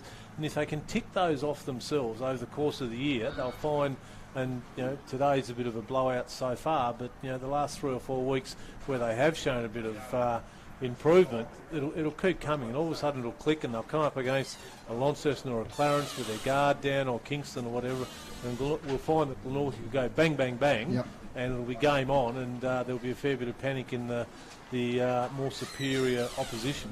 Before we take a break, let's look at some stats. Thanks to Dave Gruber. Hit-outs, Launceston 28-14, 13-6 in that quarter. The clearances, Launceston really got on top in that second quarter, 12-3. They lead 22-10 over the day. Inside 50s, 11 to Launceston and 2 to Glenorchy in that quarter. They actually had more inside 50s in the first quarter into the breeze.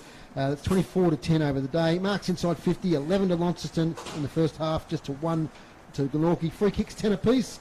Intercept marks 8 to Glenorchy, 7 to Launceston.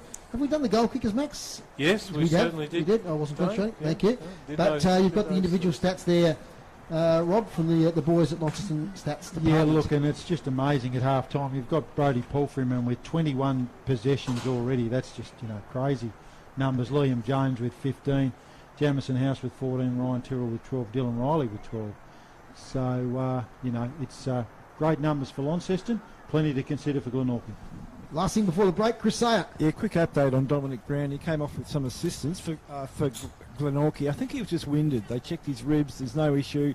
So he went off the ground. He'll play on in the second half. Thank you, Chris. We'll get to work at the end of half time, as Max keeps checking off my microphone. That's all right. We've got them round the opposite way today, so that's cool. Okay, we'll take a break here on City Park Radio. Half time, it's 12-7-79 Launceston, Glenorchy 1-1-7. When we come back, we'll talk to Rick Fontaine, who's in Devonport for the big interstate clash today. Play your cards right this winter with new LPG deals from Elgas. Whether you're moving in or you're settled in, make the switch online today. From LPG account credits, fixed pricing and carbon offset options, Elgas has got you covered. Don't lose out this winter. Visit the website, choose your new deal and sign up today. Go online, www.elgas.com.au. Elgas, local, safe and reliable. A sponsor of City Park Radio. We know how busy you are in the community. It's meant sometimes you miss out on us, your community radio station. Now you don't have to with Community Radio Plus. Catch the latest news updates, listen to podcasts, join us live with the Community Radio Plus app. Community radio is listener-supported radio. We're City Park Radio. Whatever you're doing, take us with you. Community Radio Plus, your home of community radio. Download from the App Store or Google Play. Hi there. Are you a community group or not-for-profit organisation? If you need financial assistance managing your waste, apply for subsidised entry to their waste centres through the City of Launceston Annual Waste Concession Program. Eligible groups will get subsidised entry at the City of Launceston waste transfer stations throughout the financial year. All you have to do is apply. For more information or to apply, head to the City of Launceston website and search concessional entry. Applications close June the 1st. A sponsor of City Park Radio. You're listening to great TSL action, Tasmanian State League football on City Park Radio. Commanding performance here at half-time from Launceston. They lead 12-7-79 to Glenorchy 1-1-7. It's great to have intra-state football back. It's a real thing of we really appreciate in Tassie. It's something that's a tradition, the three regions playing each other. And today we've got a big game down at Devonport between the NTFA and the NWFL. And right there on the spot is from Fontaine Sports Media. Is a great friend of City Park Radio, and that's Rick Fontaine. Rick, how's it going down there in Devonport? G'day, Dave. Yeah, beautiful day down here. A little bit of breeze around, as you'd expect, sitting on Bass Strait, but just gotten underway 10 minutes in, and the NWFL have made a pretty early statement, Dave. They lead 3 goals straight to the NTFA yet to score. Just, costly little turnover from Jack Tuthill just a couple of minutes ago, gifted a goal. So good fast start for the Northwest. Who do you think's got the breeze in that first quarter?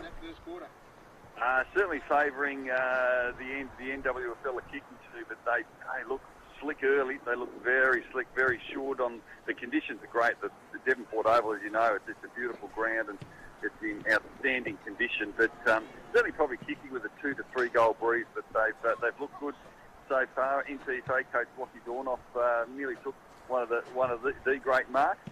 Wasn't quite paid, didn't hold it long enough, but he's playing up forward. He's going to be a real key player for them as well. But they look pretty strong early, Dave, the NWFL. Now, Ricky had a curtain raiser today, the under-18 game between the NWFL and the NTFA. How did that pan out? Yeah, really entertaining game. A lot of good young footballers on show from both regions. The Northwest, in the end, kicked the last couple of goals of the game and won by 5 goals. So convincing on the scoreboard, but it was probably a little bit closer than that, particularly in the second half. The NWFL were on top early, but the NTFA finished pretty strongly and gave a very good account of themselves. But in the end, the Northwest just a little bit too classy, winning by 5 goals. Now, for our older listeners, Rick, are the two teams today wearing those traditional representative Guernseys? They look fantastic, actually. The Guernseys look magnificent. They are wearing the old style, and it's really, really good to see. And a pretty good crowd down here. I'd say probably in the vicinity of maybe 1,500 down here. Fantastic. It was very hard to get a park. I got here about an hour ago, and very, very nice crowd down here. And they look like sticking around for the seniors as well, which is terrific. But no, it's I'm with you. These you want these days, and we saw some great coverage yesterday. Jeff Skeets, who's played in a lot of representative football for the NTFA over many, many years, talking about how important it is, and he was in the room before the game, addressing the NTFA, and it is what you play for. And the good thing, just looking through the team list as well, Dave, very good to see that both sides have got very strong teams. Some players probably in this day and age might think, well, it's an opportunity for us to have a week off from our club games, but the majority of them have put their hands up, and those that are not injured are taking part today. Mav Weller, I believe, is down here having a bit of a look as well, because caused a bit of a stir up here in Launceston, Dave. You might have picked up during the week that no NTFA players were picked in the Tasmanian team, but there's probably a couple of players in particular that he'll be looking very closely at today, and one of those, I think, Jordan Cousins from Rochalee, has been in outstanding form for Rochalee this year, and also won the MVP last year in the NTFA. Will certainly be one that I think they'll keep eyes on today. Now, interesting you to say that, Rick, because today on the ABC, Mav Weller actually said that he was going to look at players from both teams, and he didn't rule out late inclusions based on performance today. So you never know. You never know. So, but no, look, it's good to see, and that representative football is happening every year as well. Like last year, we had the NTFA played the SFL at UTAS Stadium, which was brilliant. Which the North won. It's good to see the Northwest Coast. It's an area down here that love their sport, as you know, Dave, and they support it well, and generally got some very good talented footballers down here. A couple in you, and you look at their side, they've got Sharon Egger, who's now playing Wynyard, is out there today. Bailey Vogue, of course, Nick Walters, both from Burnie, and Luke Russell is in the lineup today. And one that's been mentioned to keep a real eye on today, he hasn't played a lot of footy, but when he has, he can kick a bag, and that's a guy by the name of Wyatt Kenny from the Devonport Football Club, and I know a lot of eyes are on him this afternoon as well. Fantastic. Now, women's footy-wise, there's a big day at Georgetown today.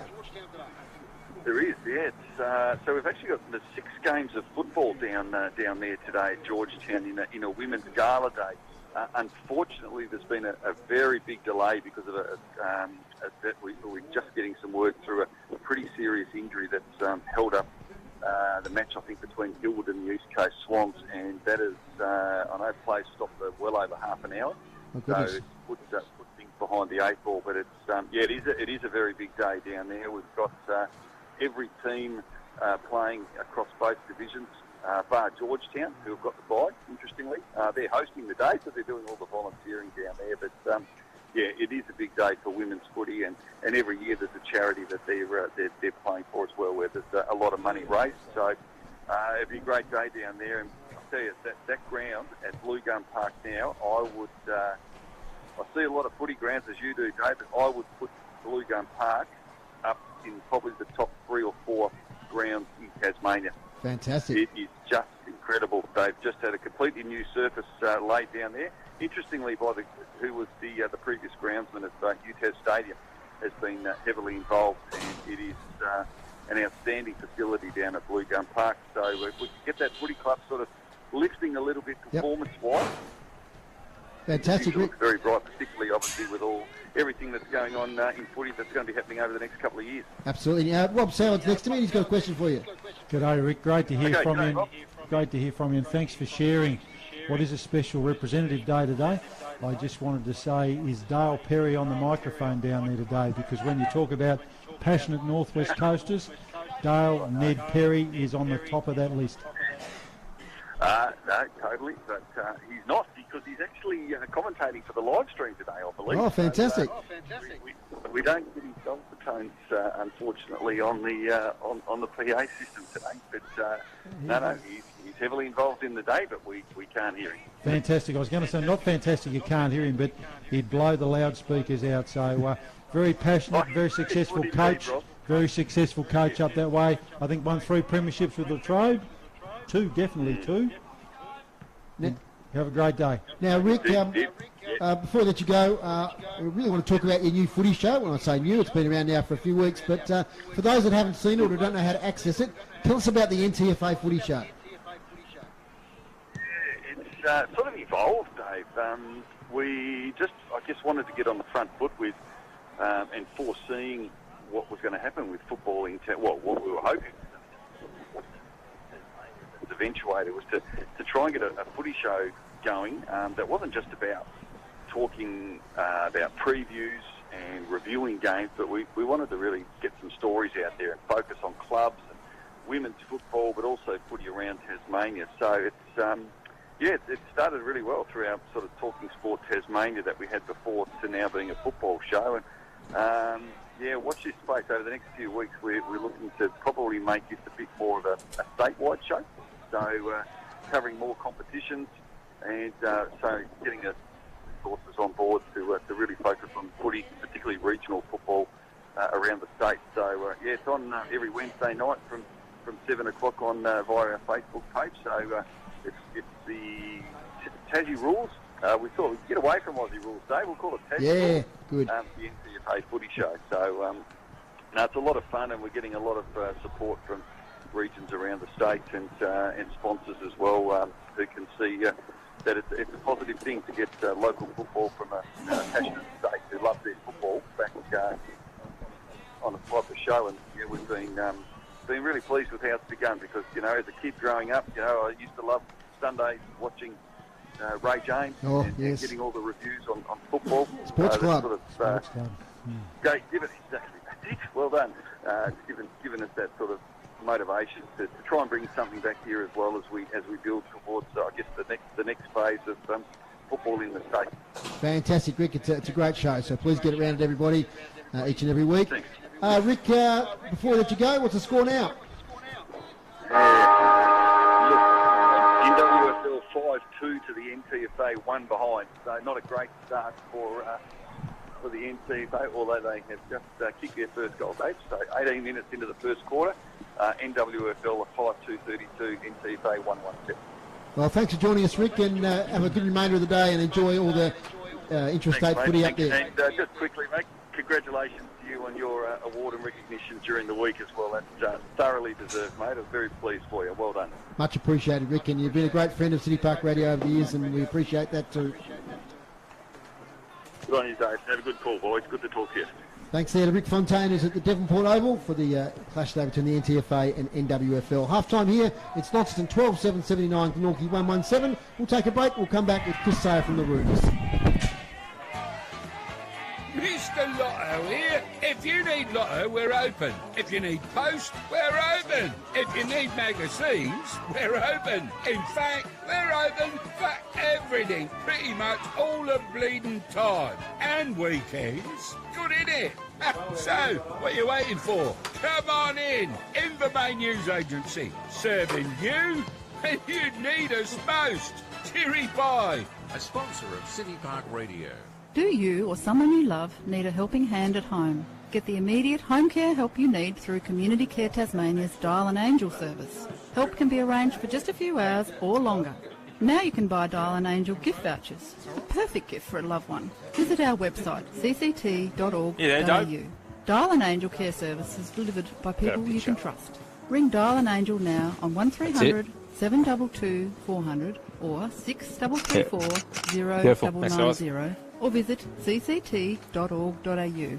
At Community Care Tasmania, we put your care first. A sponsor of City Park Radio. Play your cards right this winter with new LPG deals from Elgas. From LPG account credits, fixed pricing and carbon offset options, Elgas has got you covered. Go online, www.elgas.com.au. A sponsor of City Park Radio. You're listening to Tasmanian State League Football on City Park Radio. A score here from North Hobart at the moment. North Hobart 2-1-13, trailing North Launceston 2-5-17. That's partway or halfway through the first quarter. A couple of AFL scores this afternoon, and it's pretty tight there between North Melbourne and the Swans. North Melbourne 3-3-21, the Swans 3-6-24, and Adelaide 1-1-7, leading the Bulldogs 2 behinds 2 points. And I believe it was going to be 11 degrees today in Ballarat. If you've ever been to Ballarat, people think Tassie are cold. Ballarat can be very, very cold on a winter day like this. Yeah, 11 degrees. That's I'd give 11 degrees here. I reckon it's dropped about 5 degrees at half time. I've gone the hoodie. Max has gone the hoodie.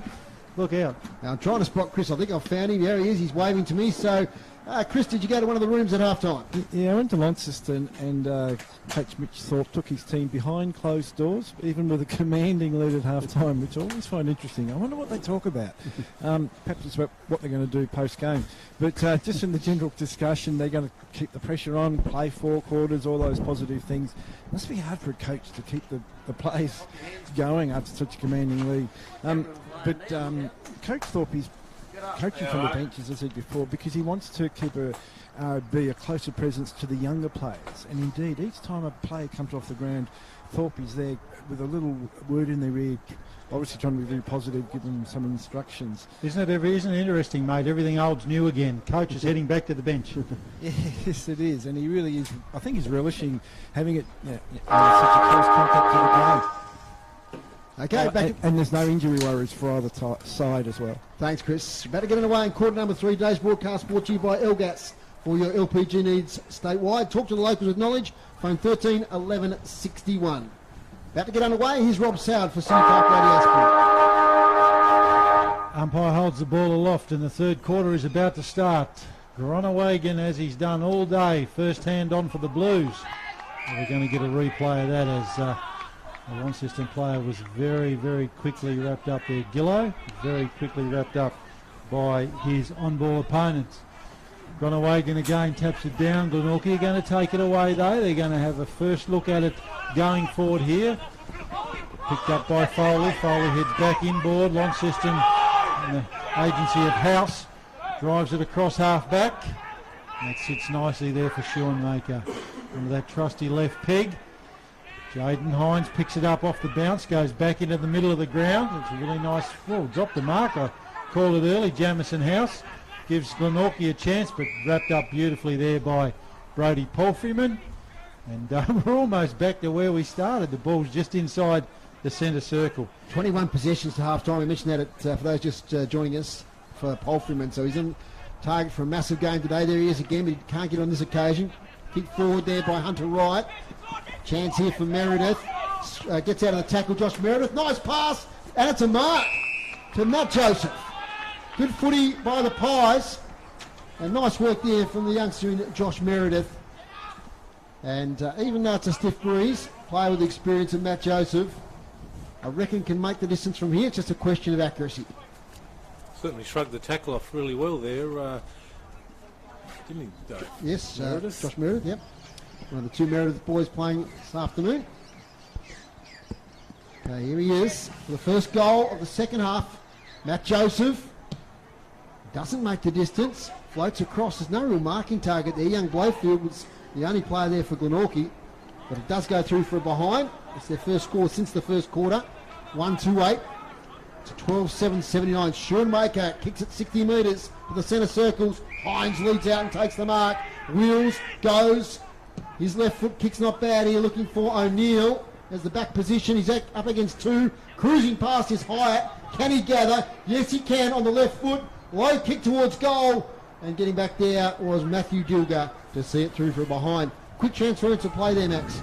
It was, and you won't see that very often. 3 left footers. Yep. Schoenmaker, Hines to Isaac Hyatt. We love to see it, the left footers. Rob Sauer for City Park Radio. They look like they've got all day, don't they, the lefties? And that's a nice kick out, mark taken there by Luke Nicholson for Glenorchy. Been pretty good today. Yep, goes back across the face of goal to where the ball came from. And they're going back out the other side here. They see something on, hopefully. Glenorchy player held there. Umpires, he's paid the free kick. Or was he paid the mark? No, he paid neither. Isaac Manson, I thought he... Yeah, he sort of signalled there like there was a free kick, but no, it's going to be a ball up. So Groenewegen taps it down there to give the Blues first use. House moves it out quickly. Ball going forward again there for Launceston. Another inside 50 for them. Glenorchy this time have got the numbers, but as they've done, straight to the opposition. Ball heads inboard. Gillow, beautiful left foot. And that's a nice mark taken there, and he's going to steady that down. And that looked like Dylan Riley, who's been all over the ground today, but now inside 50 as is his customary home. And Dylan Riley, as he's done many times here at Windsor Park. Nice mark, and goes back for a shot on goal.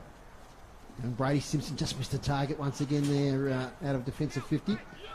Strikes it beautifully. He's right over the goal umpires have Dylan Riley. That's sort of start Launceston wanted. It's his first goal today, Dylan Riley. It's not often you say, is it, when you're looking at a score that says 13-8-86 that Dylan Riley's just kicked his first goal, Max. Yep, he certainly has, Rob, and like Dave alluded to, it's just that little short 40-metre kick that trying to hit up the target that hurt Glenorchy again there. Just turned it over. I think it was Gillow who intercepted it, wasn't it, and flicked it out. Yep. To had two choices. Could have been going to Dylan Riley, or Jake Hines was lined up behind him if he didn't want it.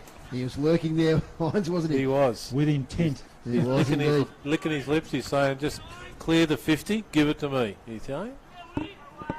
In the middle of Windsor Park, Groenewegen wins the hit out. Almost sharked by Whitford, but taken again from Groenewegen. Gets his own clearance, and that's a fine mark by Hyatt. Been lively today.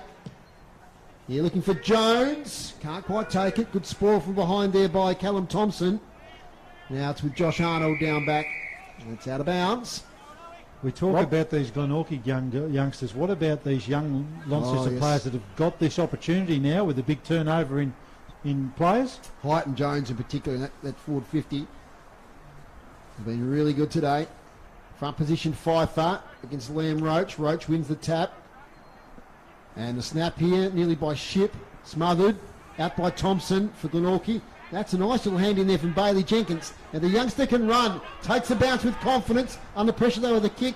Has to go to space. Nothing there. The only one there is Jaden Hines. Gets a nice block from a teammate. And then gets it to Foley at halfback. Well, he's been really good back there today. Big, strong body. Won't be happy with that kick though. That's beautifully picked up there by the Glenorchy player in Manson. Kicks forward. Bounce is going to favour Glenorchy, but Hines, Jaden that is, tidies up, steadies, goes back to Foley, who I'm sure is keen to make amends, does by hand. Beautiful work there. I think that was Tyrrell. Yep. Tyrrell up to Riley. Riley's got a paddock in front of him, goes over the top. Nice hands there from Jones. Jones drives it inside 50. Spoil there. Always an interesting one there. That's a really nice spoil from the ruckman, Liam Roach. The two-handed punch. I always reckon if you can punch it two hands, you can mark the thing, can't you? Old school. Old school. But anyway, the desired effect, he stopped the Launceston player marking the football. Boundary throw in, deep inside the Launceston attacking zone. Early stages of this third quarter. Ruckman do battle. Beautiful work there. Hyatt held without it, I thought. Umpire agrees. Oh, the umpire agrees. He was a little late on the call, but I tell you what, he grows another leg, Hyatt, doesn't he, when they go this way? He sort of disappeared in the second quarter, but like he was in the first quarter, very, very busy, Dave. He's had knee injuries, Max, going back a couple of years, which sort of affected his Devils time, but he's really come back in a good form. He did. I think he had the meniscus or something, I think it was, missed most of the year, which would have been 2021, I think. Moves in purposefully. Goal umpire's very happy with that, and Isaac Hyatt's on the board. He's kicked his first goal for the day, which takes Launceston to 14-8-92 to Glenorchy 128. Maxi. Thank you, Robert. Yeah, good finish there. Certainly was held off the ball, and good pick up there by the umpire. So nice finish. Like most of those left footers, they all seem to ooze class when they're within 30-40 metres of goal and on a set shot. And you've got 3 or 4 of them in this team. You've got Kenny, you've got Hines, you've got Schoenmaker, who likes to sneak down to get a goal. You've got Tyrrell. Yep. The list goes on. A bit like Hawthorn were in those premiership years groups. From the middle, here's Riley, deeping, sort of weaving through traffic there. Now he picks it up. Second effort, Riley. Still going. Dispossessed, holding the ball. Gee, he was busy there. He's looking for a handball. Like the Harlem Globetrotters, wasn't Absolutely, he couldn't find it. Josh Whitfield with the tackle. Gets it to Manson. Manson dummies the handball. Then goes the 45 kick. They're looking for Gillett. Off the contest, it's Hyatt. Give and go now with Palfreyman. Hyatt. Beautiful switching kick there now to O'Neill. Kick straight away, looking for Conor McCormack. Picks it up at the second attempt. Chips it up towards Hyatt again. Spoil from behind from Blowfield. Blake waits in there working hard for the Pies. Out comes Dilger. Kicks it to Mayles. Jack Mayles. He goes wider. Jenkins, Simpson in fact, gets up here now towards Josh Meredith. Another inside 50 for Glenorchy. Matt Joseph overruns it. Mopped up for Launceston by Lunson. Now to Schoenmaker.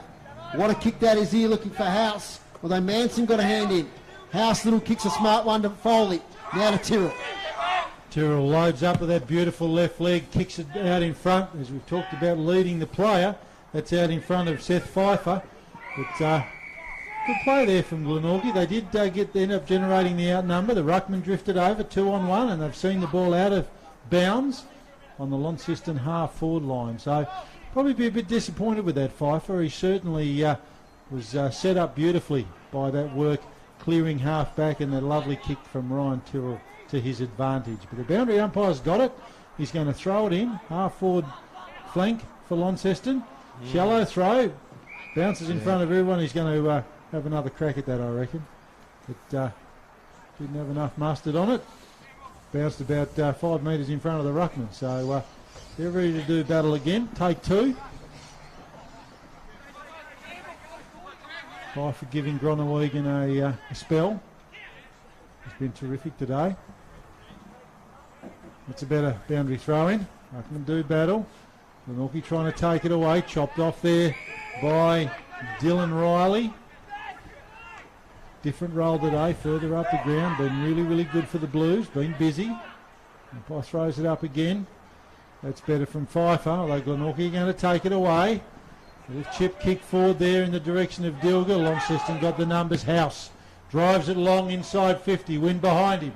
Launceston player held there, I thought. Umpire said no. Quick hand pass out to Jones. Jones, hand pass out to McCormack. Conor McCormack, his first of the day. That's going to get Launceston up to 15-8-98. Glenorchy 1-2-8. All Launceston in the early stages of this third quarter. Max Walker. I'd say it's his first of the day. I'd go as far as saying it's probably his first in senior football as well. So good question there, Max. I might have to do a bit of research on that. Yep, no, I think it'd be pretty close, but if not, it'd only be second or third or fourth. Maybe Macca, in between packing boxes, might be able to look that one up for us wherever he is. Yeah, no, good ball movement there by Launceston. They're just starting to get a bit of an overlap run happening now too. Like we've seen them run the ball around this conference area, building, side of the room, side of the building, side of the ground a couple of times. Yeah. Free kick to Polfram in the middle of the ground. I reckon Mac is driving the truck at the moment. We'll hear from him shortly, I'm sure. 21 possession to half-time. Brady Polfram kicks inside 50. Chance, a nice mark back there, taken by Blake Wade, who's been one of their best today. He goes wider. There's Bailey Jenkins. Off the back, Blowfield lays a tackle on Cowley. They might come out here, Glenorchy. Going in hard there was Brady Simpson. It's back now to Jaden Hines on the wing. Right foot kick, close to the boundary line. Tapped away there by Dilger, out of bounds. I've been really impressed, Dave, as I've said a couple of times, with the physicality and the pressure of the Launceston side. Like, there's a lot of inexperienced players in this team, but their pressure's been tremendous. That winning culture of 3 premierships, and even though some of those players have now departed, that culture sort of lives on.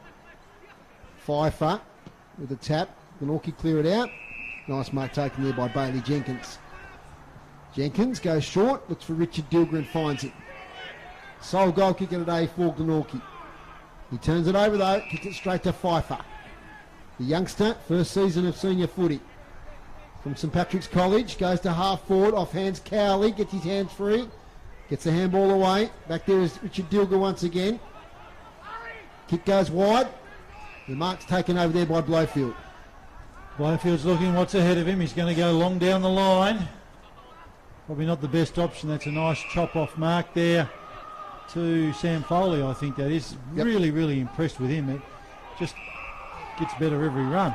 I think umpire's called play on. Foley walks around the man on the mark beautifully, goes long. Back inside 50 for the Blues. Lots of Glenorchy bodies there. They're going to come away with it, I think. Probably could have got a free kick there, I thought, but the umpire said no. I thought that was a bit high. It was either that or might have been holding the ball there to Matthew Dilger. They're just not letting them do anything with it when they get the ball, Glenorchy, are they? Launceston's defence is just smothering it every chance. Ball thrown up just inside 50. Umpire's found a free kick holding the ball, and it's going to be a free kick to Glenorchy. Ball chip back there. They're looking to set up on this side towards us. It's a little bounce there from the coach, Josh Arnold. Found a player there in a pocket. Next one's going to be the challenge for him. That's it. Launceston just blocked that off beautifully. Nice kick back to Arnold. Arnold's heading out here towards us. The Glenorchy player there. I'm not sure why he didn't mark that.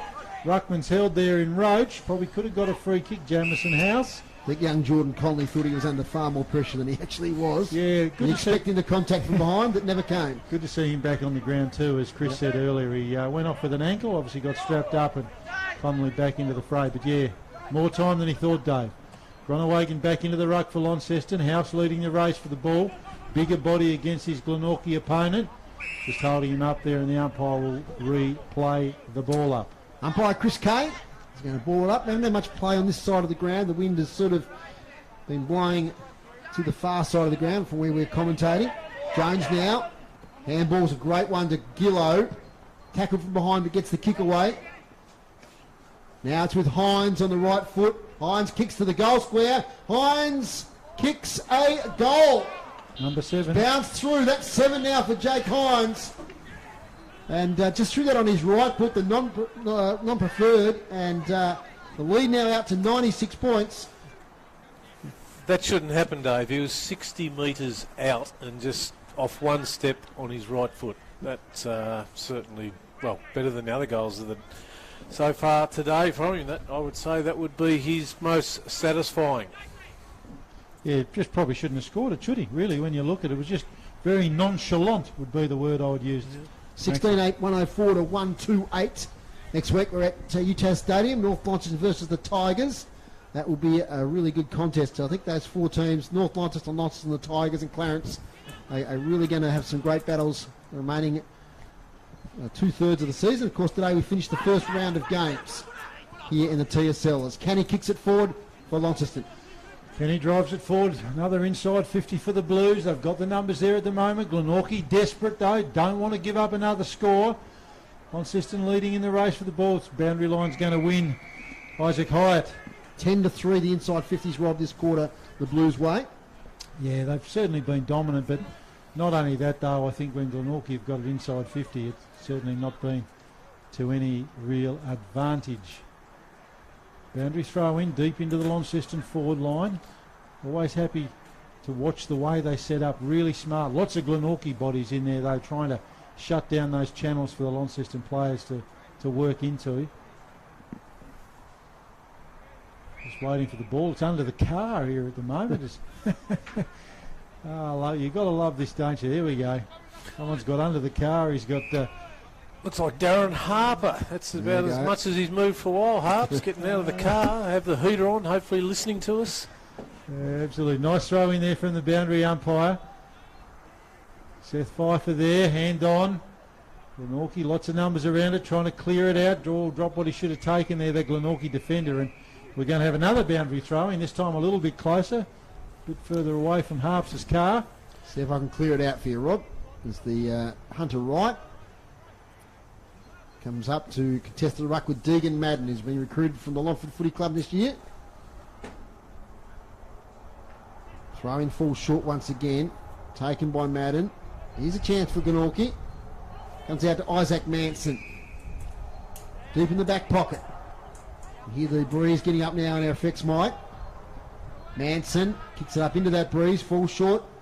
Well, gee, that's a lovely mark there from Pfeiffer. Schoenmaker, third in line. Thanks, Max. The number 26, he might fancy himself here. Gets to 55, sets it to the teeth of goal. Swings back, but not enough. One behind. And margin now 16-9, 105. 97 points over Glenorchy, 1-2-8. He's kicked the one behind since quarter time. They kicked the third goal of the game, Glenorchy. It was 2-1 at one stage. But Launceston kicked the last 14 of the game. Arnold goes short, finds Brady Simpson. Brady Simpson wants to switch it back. Does so. Finds Males. Back to Brady Simpson. That's good footy from Glenorchy. It's the kick they want though, and they do it well to Dominic Brown. Out now to Dilger. That's a nice pass to Blake Waite. They built something nice here. Oh, the kick's not great. It might end up all right though. With Dylan Browning, he's tackled from behind. He's going to take the tackle, cause the stoppage.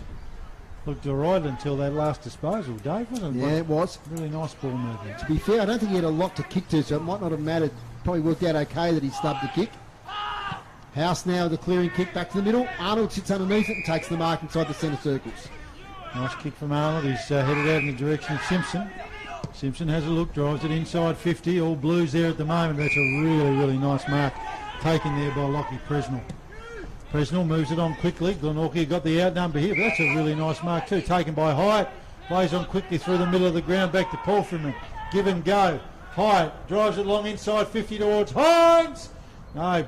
Oh! Sits over the back and kicks the goal. Oh, fantastic, Jake Hines. Goal number 8. But just showing his class and expertise. And like Max said earlier, he's just like, he's not a tall, he's not a small. He's just smart with his body use. Outpointed, the Glenorchy defender had him covered, Max. But he butters up, rebounds, kicks goal number 8.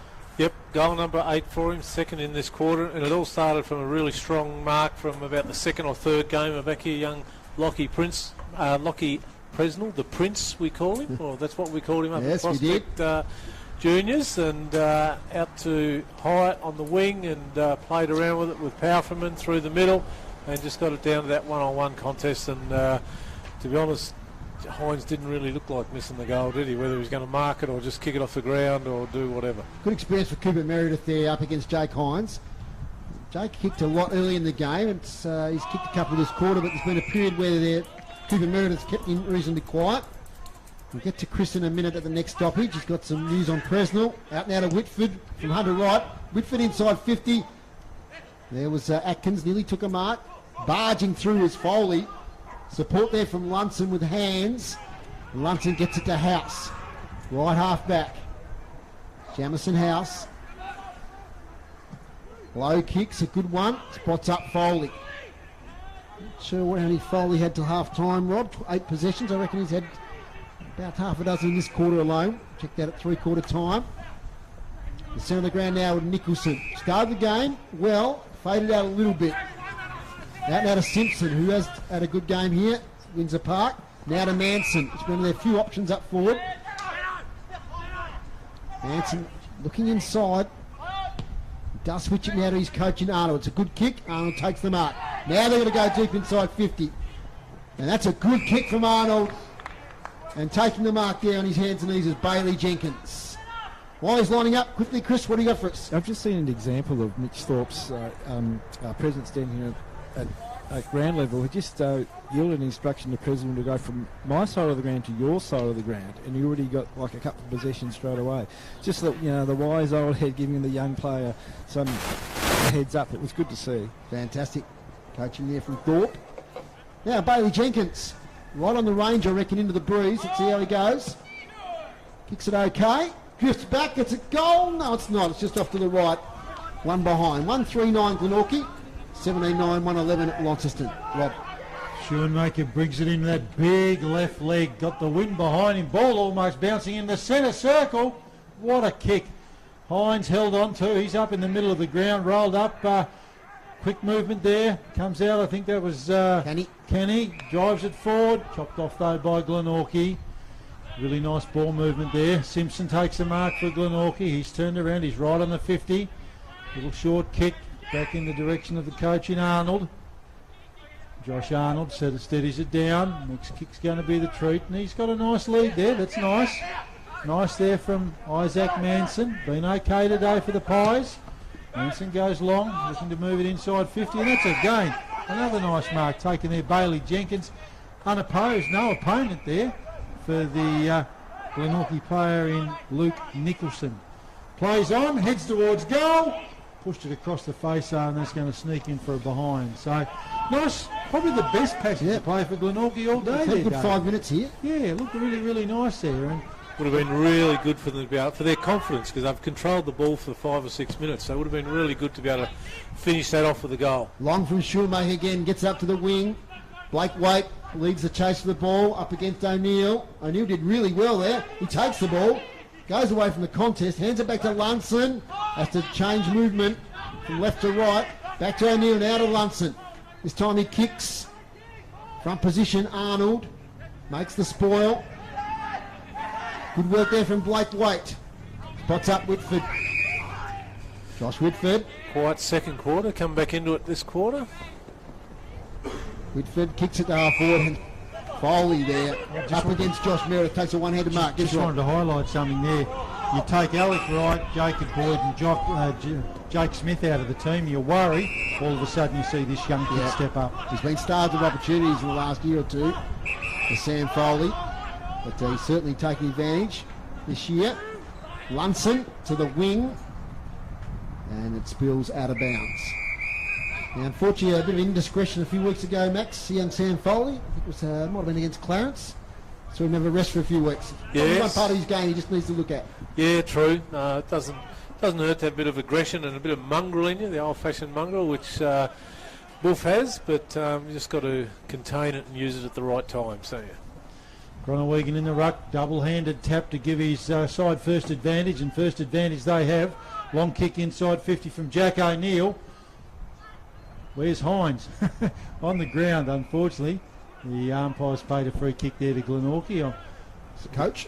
Pushing the back. Arnold's going to take the relieving free kick. He's been good back there for them today.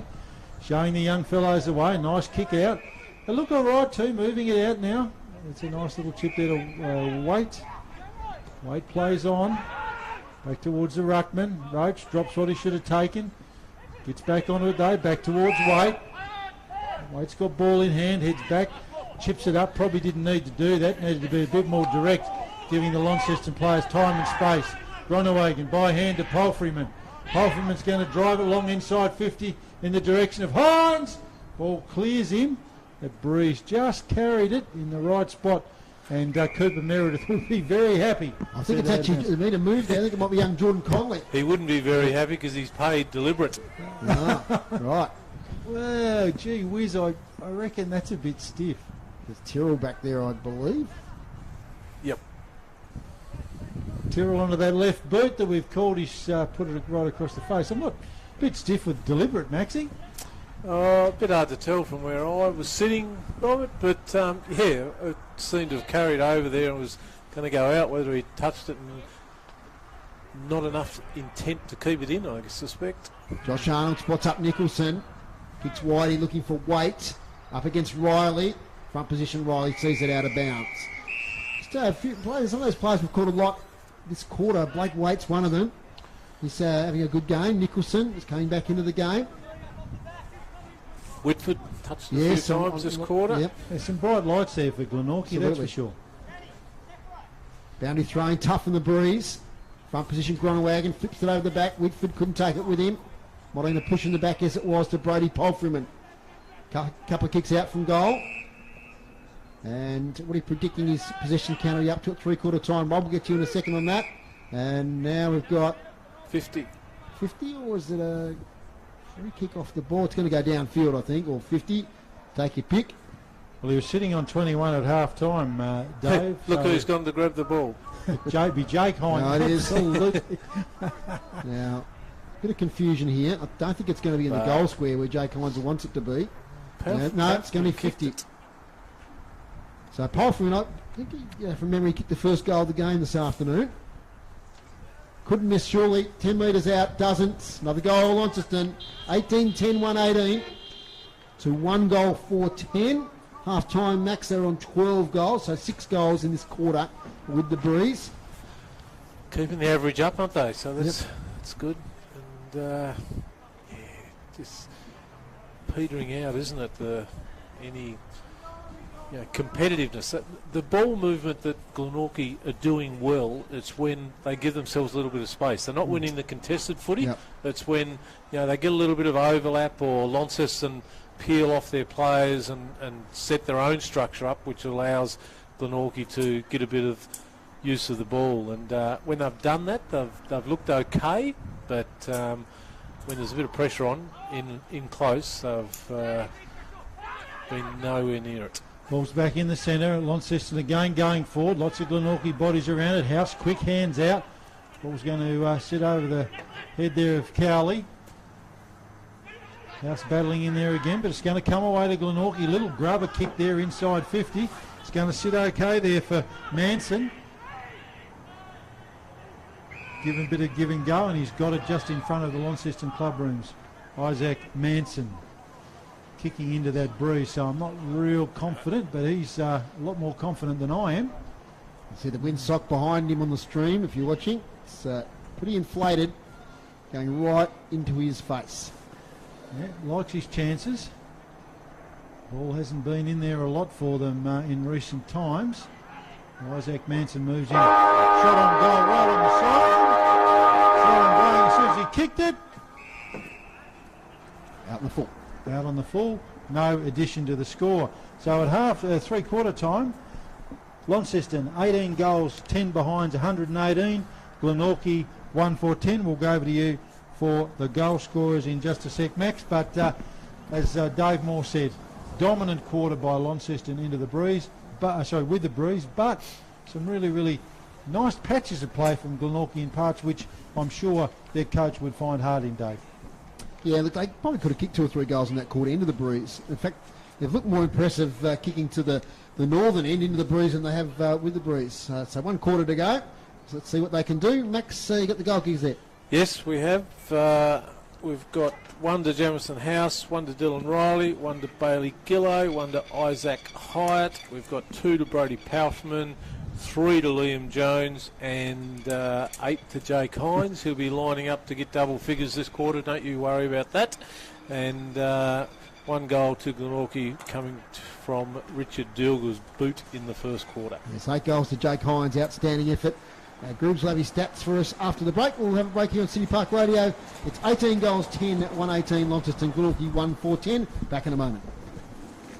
Play your cards right this winter with new LPG deals from Elgas. Whether you're moving in or you're settled in, make the switch online today. From LPG account credits, fixed pricing and carbon offset options, Elgas has got you covered. Don't lose out this winter. Visit the website, choose your new deal and sign up today. Go online, www.elgas.com.au. Elgas, local, safe and reliable. A sponsor of City Park Radio. What you hear on community radio is governed by the Community Broadcasting Codes of Practice. The Codes of Practice cover matters relating to program content that are of concern to the community, including local content, news, current affairs, Australian music content, programs for children, and the responsibilities associated with broadcasting to the community. They also cover aspects such as community access and participation in the operation of this service. Copies of the codes are available from the Community Broadcasting Association website, www.cbaa.org.au. City Park Radio needs a volunteer sponsorship coordinator. Sponsorship is the lifeblood of community radio. If you like meeting local businesses, have some sales experience and basic computer skills, you could be perfect for the job. Hours and days are negotiable and would suit someone with a few casual hours each week to give back to the community. Interested? Email sales@cityparkradio.com.au or leave a message by phoning 6334 3344. It's your opportunity to be involved with your local community radio station and lead the coordination of sponsorship at City Park Radio. This sports broadcast is brought to you by Elgas. For all your LPG needs, talk to the locals with knowledge. Elgas, call 13 11 61, a sponsor of City Park Radio. You're at City Park Radio 103.7 and 96.5 here at Windsor Park. Three-quarter time, it's Launceston 18-10, 118. Winning Glenorchy 1-4-10. Stats thanks to Dave Gruber. Hit-outs 43-19, so Launceston, mainly through Joe Gronawagon, have been well on top there. Clearances 29 to Launceston, 17 to Glenorchy. Inside 50s, 40 to Launceston, 19 to Glenorchy. 16-9 in that quarter, and I was talking to Grubbs off air there that Glenorchy had 17 out of those 19 inside 50s into the breeze. Marks inside 50, 12 to Launceston, 5 to Glenorchy, and the Pies had 4 inside 50 marks that quarter. Most of them were right on the 50, but it's not a bad effort there from the Pies. Free kicks, 14 apiece. Intercept marks, 13 to Launceston, 12 to Glenorchy. Thanks there to Dave Gruber. And Rob, we've got the individual stats there. Yeah, and again, as he's done all game, Brodie Porfirman, dominant midfielder. He's up to 26 possessions. Jamison House, 21. As we've said for many years, in those successful sides, a fullback, but up playing in the middle today, covering off on Joby Harper's absence. Liam Jones, 18. Ryan Tyrrell, 16. And Sam Foley, 16. Dylan Riley, 16. So really nice spread there. I'll just highlight too, Jake Hines, 15 possessions for his 8 goals. So pretty efficient. Every kicks a goal every second time he touches it, Maxie. Yep, sorry there, Max. Got you on out. I'm just having a look on the other side there, Rob. They normally keep one. Yeah, so Waite for Glenorchy, he's had 13. So he's been serviceable. Yep. Certainly hasn't been their best, but certainly been amongst it. And yeah, what do you have? 13 possessions or something for 8 goals, isn't it? That's not a bad return so far. 15 for 8, yeah. 15 for 8. Chris Sayer, what do you got for us? Yes, I was at the Glenorchy huddle, and Josh Arnold was very positive about that last quarter. He was very happy. He said that they're playing a lot better. This last quarter, they're kicking with the wind. They need to work hard, back each other up, get it out the back and get it down forward. He was quite positive about his side, even though they're so far down. And I had a quick word with Jack Hale. He's monitoring the resting periods for the players coming off the bench, make sure they all get equal rest amongst all their players, and he's sort of monitoring the bench for fitness and tiredness. So that's Jack's role. He's hoping maybe put on the boots when his sprinting career finishes. Yeah, so put him on a wing, I reckon. Absolutely. Cheers for that, Chris. We're about to get underway. And I just might do a quick round the grounds at the other TSL venues. And North Launceston 5-9-39, lead North Hobart 3-3-21. And last score I had from Kingborough, 3 goals straight, 18 the Tigers, 2-1-13. Clarence, off we go, Rob. Away we go, the start of the last quarter. Nice mark taken there by Glenorchy through the agency of Brady Simpson. Moves the ball on quickly. Glenorchy looking to get a look at it with the wind behind him. Could have been a push in the back, but the umpire said no. And that's a really nice mark taken there by Josh Meredith. Meredith moves it on quickly. Oh, just missed his target. Glenorchy player leading his Launceston opponent. Max, you've got a couple of AFL scores there for us. Yep, AFL at the moment, Rob. Just quickly, Sydney 49, North Melbourne 33. That's about halfway through the third. And up in Ballarat, where it's warmer than what it is here today, 34 Bulldogs, 8 Adelaide Crows. Go the Dogs in Ballarat in 11 degrees, I think Dave said the temperature there today. Gronawag in front position. Lots of players around the footy, and the umpire's going to replay that one. Big positive with 11 degrees, it's double figures, which it ain't here. Not on this balcony anyway. So ball up, deep in attack here for Glenorchy. Just the one goal today. Let's see what they can do in this last quarter. And Josh Charnold, I think he would be happy in the sense they had 9 inside 50s that quarter, 4 marks inside 50, just didn't take their opportunities. Chance here for Polfram, don't argue, gets a handball away. That's Riley deep in defence. Up the wing looking for Madden. Oh, that's a nice mark over the back, taken there by Brady Simpson, who's been impressive today. Goes short and finds Manson. Their best forward player, I reckon, over the course of the game. Deep to the goal square. They've got someone who can take a grab. It lands in the goal square. Punched through by Gillow. First score of the last quarter. 1-5-11 Glenorchy. And Launceston 18-10 or 1-18. You made the excellent point earlier. They just don't have that old true centre half forward or a target, do they, as such? And that showed there. Schoenmaker, nice long kick back towards the centre of the ground. Jamison House takes the mark on the edge of the square, centre square. Plays on, wants people coming towards him. Not a real good kick, but it'll do though. But heading back, Dilger going to mop this up here for Glenorchy. I think he's forgotten which way they're going, perhaps. He's picked the coach out though, Josh Arnold, who's looking to set up. He's going to chip back just in front of us here, and that's a nice mark taken by Harrison Gillett. Gillett, what's in front of him? Loads up on that left, heads out towards the flank. Oh. Joke with the mark there, Josh Meredith in front of Jaden Hines. He's sold his teammate White into trouble. Just inside the boundary line. Play on. Boundary line's going to win that one though. So it was a nice little bit of play there. Luke Nicholson played on quickly, but unfortunately didn't hit the target. And it's going to be a throw in deep into the Glenorchy attacking zone. They've had it up there a little bit early doors in this final term. As Chris noted, Josh Arnold will want them to really finish off well here and give them some good glimpses heading into next week. And the umpire throws it in, lots of players around the footy, lots of players now on the footy, and the umpire will say that's mine. There'll be a ball up at 35 metres out from the Glenorchy goal. Throws it up. Glenorchy, as he's done all day, first hands on down to House, who hacks a kick forward. Go forward here, picked up there, moved on quickly. Jones, Sam Foley, nice kick inboard. That's a really nice mark by Deegan Madden. Put it out in front of Hines to run onto. 1 against 2. It's Hines though, keeps his feet onto the boot. I'll be disappointed with that effort. It was a bit nonchalant there, Dave, going forward. Yeah, just uncanny there. He beat his two opponents. Just the ball just bounced around and landed in his lap. As the kick comes out now to Matthew Dilger. Dilger is the call. He does it pretty well. Finds a teammate in Callum Thompson. A few of the boys in the long sleeves today. Not a bad kick that from Thompson. Finds Whitford centre circles. Plays on straight away. Up here looking for Blowfield, who's got to fly from behind. He lays the spoil.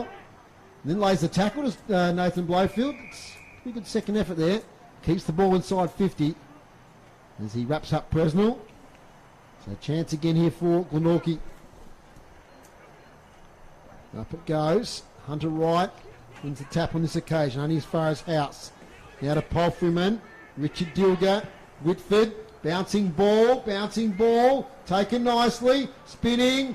Blowfield snaps for goal. Nathan Blowfield kicks a second for Glenorchy. A reward for effort. He laid that tackle earlier after spoiling from behind to keep the ball inside 50. and then he eventually gets the reward by scoring a goal for Glenorchy. Max Walker. Yep, it was a good finish. Had to dodge around a couple, but for nearly the entirety of this quarter so far, which has only gone 5 minutes, but Glenorchy have had probably 75% of the play, which has been a really positive thing. Inside 50 3 or 4 times, and Launceston got that one deep then. 5-1 this quarter. 5-1 this quarter. Yep, they got the breeze. Launceston just seem to have dropped off a little bit at present, but I don't think it'll last all quarter because they'll know that sitting in the box over there for when they come in after the game, Mitch wouldn't be happy if they just take the foot off the accelerator. Glenorchy come away with it. They're not listening to you, Max. Glenorchy coming away with it there. They're really starting to get their hands on the ball out of the middle. We haven't even mentioned much, but I really like the number 17 with the blonde locks there, Hunter Wright. Yeah. He's competed all day. He has, yeah. He's certainly left nothing in the tank. He's having a real crack, and you're getting reward for that at the moment, which is great to see. Deep into their forward zone again. Umpire balls it up. Ruckman do battle. Lots of players around the footy, so you get this feeling this is going to be a repeat ball up, and it is. But some good signs there for the Magpies, early stages of this last quarter. Been a long day at the office for them. Connor Wigan held off the ball there, didn't get the free kick though. Paul Freeman hacks it forward. Now trying to clear it out. That was Foley tapped it out. Ball heading back out towards the half-back line, but Glenorchy are going to have the numbers to head it back inside. Quick kick forward there from Arnold. High ball. Probably went higher than it went further, and it's chopped off by Foley. Been really, really good back there today. I know Max would be noting that for his best players. Foley transfers play. Heads out and finds the player in Sam Cowley on the opposite side of the ground. Cowley looking to get onto that left foot, and he does. And that's nicely done, taken there by Ryan Tyrrell, been busy for Launceston today. Tyrrell's find a player in Schoenmaker who's got no one on him. Schoenmaker, a short pass to Palfreyman. Blue setting up. Palfreyman goes back towards the middle. That's okay. Tyrrell looking for something. Swings onto that left boot. Nice long kick into the forward line. Giving his forwards a look at it. That's a nice mark taken. I think it was Gillow. Gillow another left footer to Hines. Drops what he should have taken. Bounced off that chest. Gets dealt with, but the umpire said it's going to be a free kick. He's probably a little unlucky there, I think. Is it going to be 50? That could be 50. It is. Probably a little unlucky there, I thought. He sort of bounced off him. I think he put his head down knowing that it would be high contact, and the umpire didn't have any choice but to pay it. I think Cooper Meredith it was that kicked the ball away far too late. Hines is going to line up for his 9th goal. I'm going to put this one down before he kicks it. Yep, I reckon you're right. Not from there. Jake Hines, number 9. And just as he's done all day, you know, he's just been terrific. And that just shows there too. As Max and Dave touched on his smarts, that takes Launceston to 19 goals, 11, 125. Glenorchy 2-5-17, Max. Yep, good finish. You know, ball movement again. Not afraid to switch it. Really good kick by Foley. You know, I didn't think he had the leg in him, but he found Cowley over this side. Thought he was a little bit slow. You know, they had a bit of a fast play opportunity there. Had 2 or 3 up here on the wing waving their arms around it. But Cowley slowed it down and still paid off. They had the space to be able to make the moves and make it happen. Ball up in the middle of Windsor Park. Blowfield kicked the goal earlier. Spins into a tackle. Secondary ball up. Next week, the Blues travel to North Hobart, play the Demons. They're much improved this year. We saw them give a good account of themselves here at Windsor Park a few weeks ago. Now, right in the game, deep into the third quarter, is Gillow now. Handball's back to Foley. Fumble, tackle from behind, has the strength to get the kick away. Spoiled there by Waite. Now to Simpson, hands off to Arnold for Glenorchy. And he kicks towards Blowfield, drops a mark he should have taken. Mopping it up there is Liam Jones. Finds Riley. Riley. Oh, he switches it straight, though, to Matty Joseph. Joseph's kick's pretty poor because he's kicked it straight to Sam Foley. You had to do better there. I mean, that Absolutely. was a nice turnover, but... The opportunity wasted. So Josh Meredith had a bit of separation on his opponent. So the kick was a straight. Kick to the wing. Arnold front position. Clash of bodies. The rookie player hits the deck. Looks like he'll get up okay. Out of bounds. Right in front of the Glenorchy interchange box. They trail at the moment by 108 points. Just a goal apiece in this quarter so far. Boundary throw-in drifts through the breeze. Deegan Madden wins it. Who can win the clearance here? It's like nobody. Secondary ball up. Seems like a tractor going past us here in the commentary position, yes, but no, it's a four-wheel drive ute, just right. for those listening, but without the pictures. Now it affects Mike just above the balcony here. It picks up every vehicle that comes past. There's the ball now out of bounds. North Launceston versus the Tigers is our game next week. That'll be a good contest, Max. We're pretty impressed with North Launceston in recent weeks. Yeah, they started the year off probably below average, Dave, and started to build into it now, getting a bit of a settled side. You know, had all those first gamers over the last couple of years, got a few games into them now over the course of the last couple of seasons, and reaping the benefits. So another stoppage. And Sting has well and truly gone out of this game. Just the interest is whether Jake Hines can kick that 10th, and whether Rob or I will call it. It could be on the news. Here we go now, Liam Jones. The battle will be on. Absolutely. Could be on, Maxie. The captain could be over the balcony. I'll be taking over the commentary as the ball heads into the 50 for Launceston, don't you worry. You can take it now, Rob. I've had it for a few minutes. Away you go. That's why you're the captain. Anyway, as you've called him all game, Hunter Wright been really good there for Glenorchy. Winning that hit out. Launceston players asking the question. The boundary umpire says, no, I'll just throw that in. That's interesting whether you can have deliberate if it's touched off the boot. Yeah. It's an interesting call, isn't it? Well, I thought it was interesting, that one there, that quite clearly the wind carried, but anyway, insufficient intent was that call. So, the nuances of our game. Pfeiffer being good, as you say, a young player, getting an opportunity. Back into that scrambly sort of stuff at the moment. We can't get it out. An errant boot went in there. I thought that might have been kicking in danger, out of bounds. Another throw in. You talk about touched off the boot, deliberate. The umpiring of an AFL women's game this morning, perfect tackle about a metre from the perfect smother about a metre from the boundary line, but it's the last touch kick against you. So this player's saved the ball from going like 30-40 metres down the line, and got penalised. Yeah, that last touch one's always one that's bothered me, even in junior footy, Max. That's just between the arcs, the last touch? Yep. Yeah. Got to reward that sort of effort. Palfreyman comes away with it. Quick kick forward there by Isaac Hyatt. Heading goals. Dave Moore getting very twitchy. Launceston player ridden into the ground. No free kick. Palfreyman asked the question, was held without it. Look how quick Hines is getting back towards the goal. He's almost moving as quickly as Dave Moore. Palfreyman loads it up, drives it deep inside 50. In the direction of that man, Hines. Punched away from him. Schoenmaker lumbering after it. Gillow, nice pick up, back to Palfreyman. Chopped off though by Brown.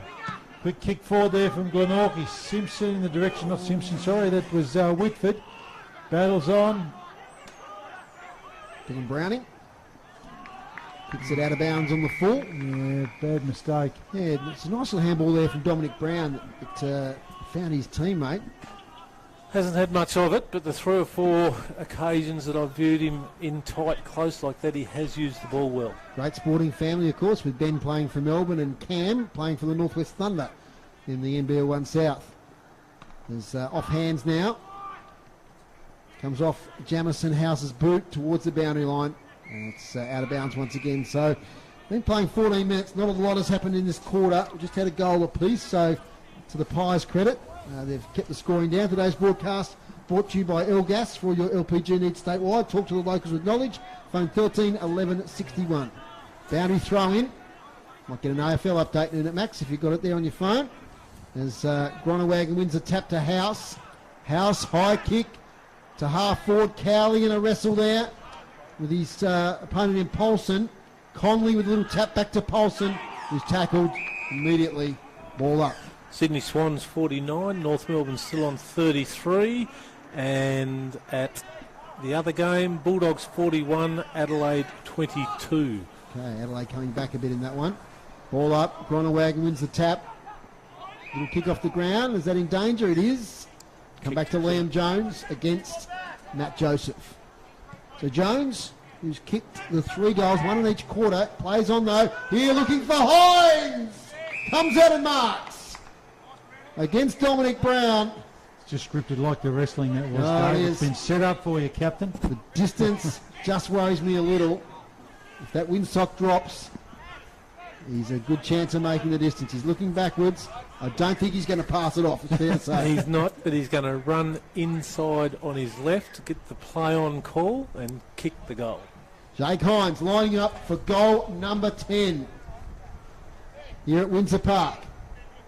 In he comes, he goes round. Hines for goal number 10. It drops short. Bit of an anticlimax. Almost bounced through. Didn't anyone touch that, but it went off on a left-hand tangent there to behind. 19-12-126. Glenorchy 2-5-17 here at Windsor Park. 16 minutes in the last quarter. Not long to go now. Arnold brings it in. A nice long kick. Breeze behind him. It's just some players with the numbers around the footy. Gillow taken high, moves it out quickly. All sits. High kick there from Kenny. Went higher than it went further almost. Oh, big collision. Good pressure from Kenny around the footy. Ball near the boundary line and seen over. The boundary throwing just in front of us. So the fact that went higher than it went further allowed Kenny to get in, Dave Moore. Half-time, NWFL 50, NTFA 19 in the rep game in Devonport. It'd be hard to roll there, the NWFL at home. Boundary throwing just in front of us here, up on the balcony at Windsor Park.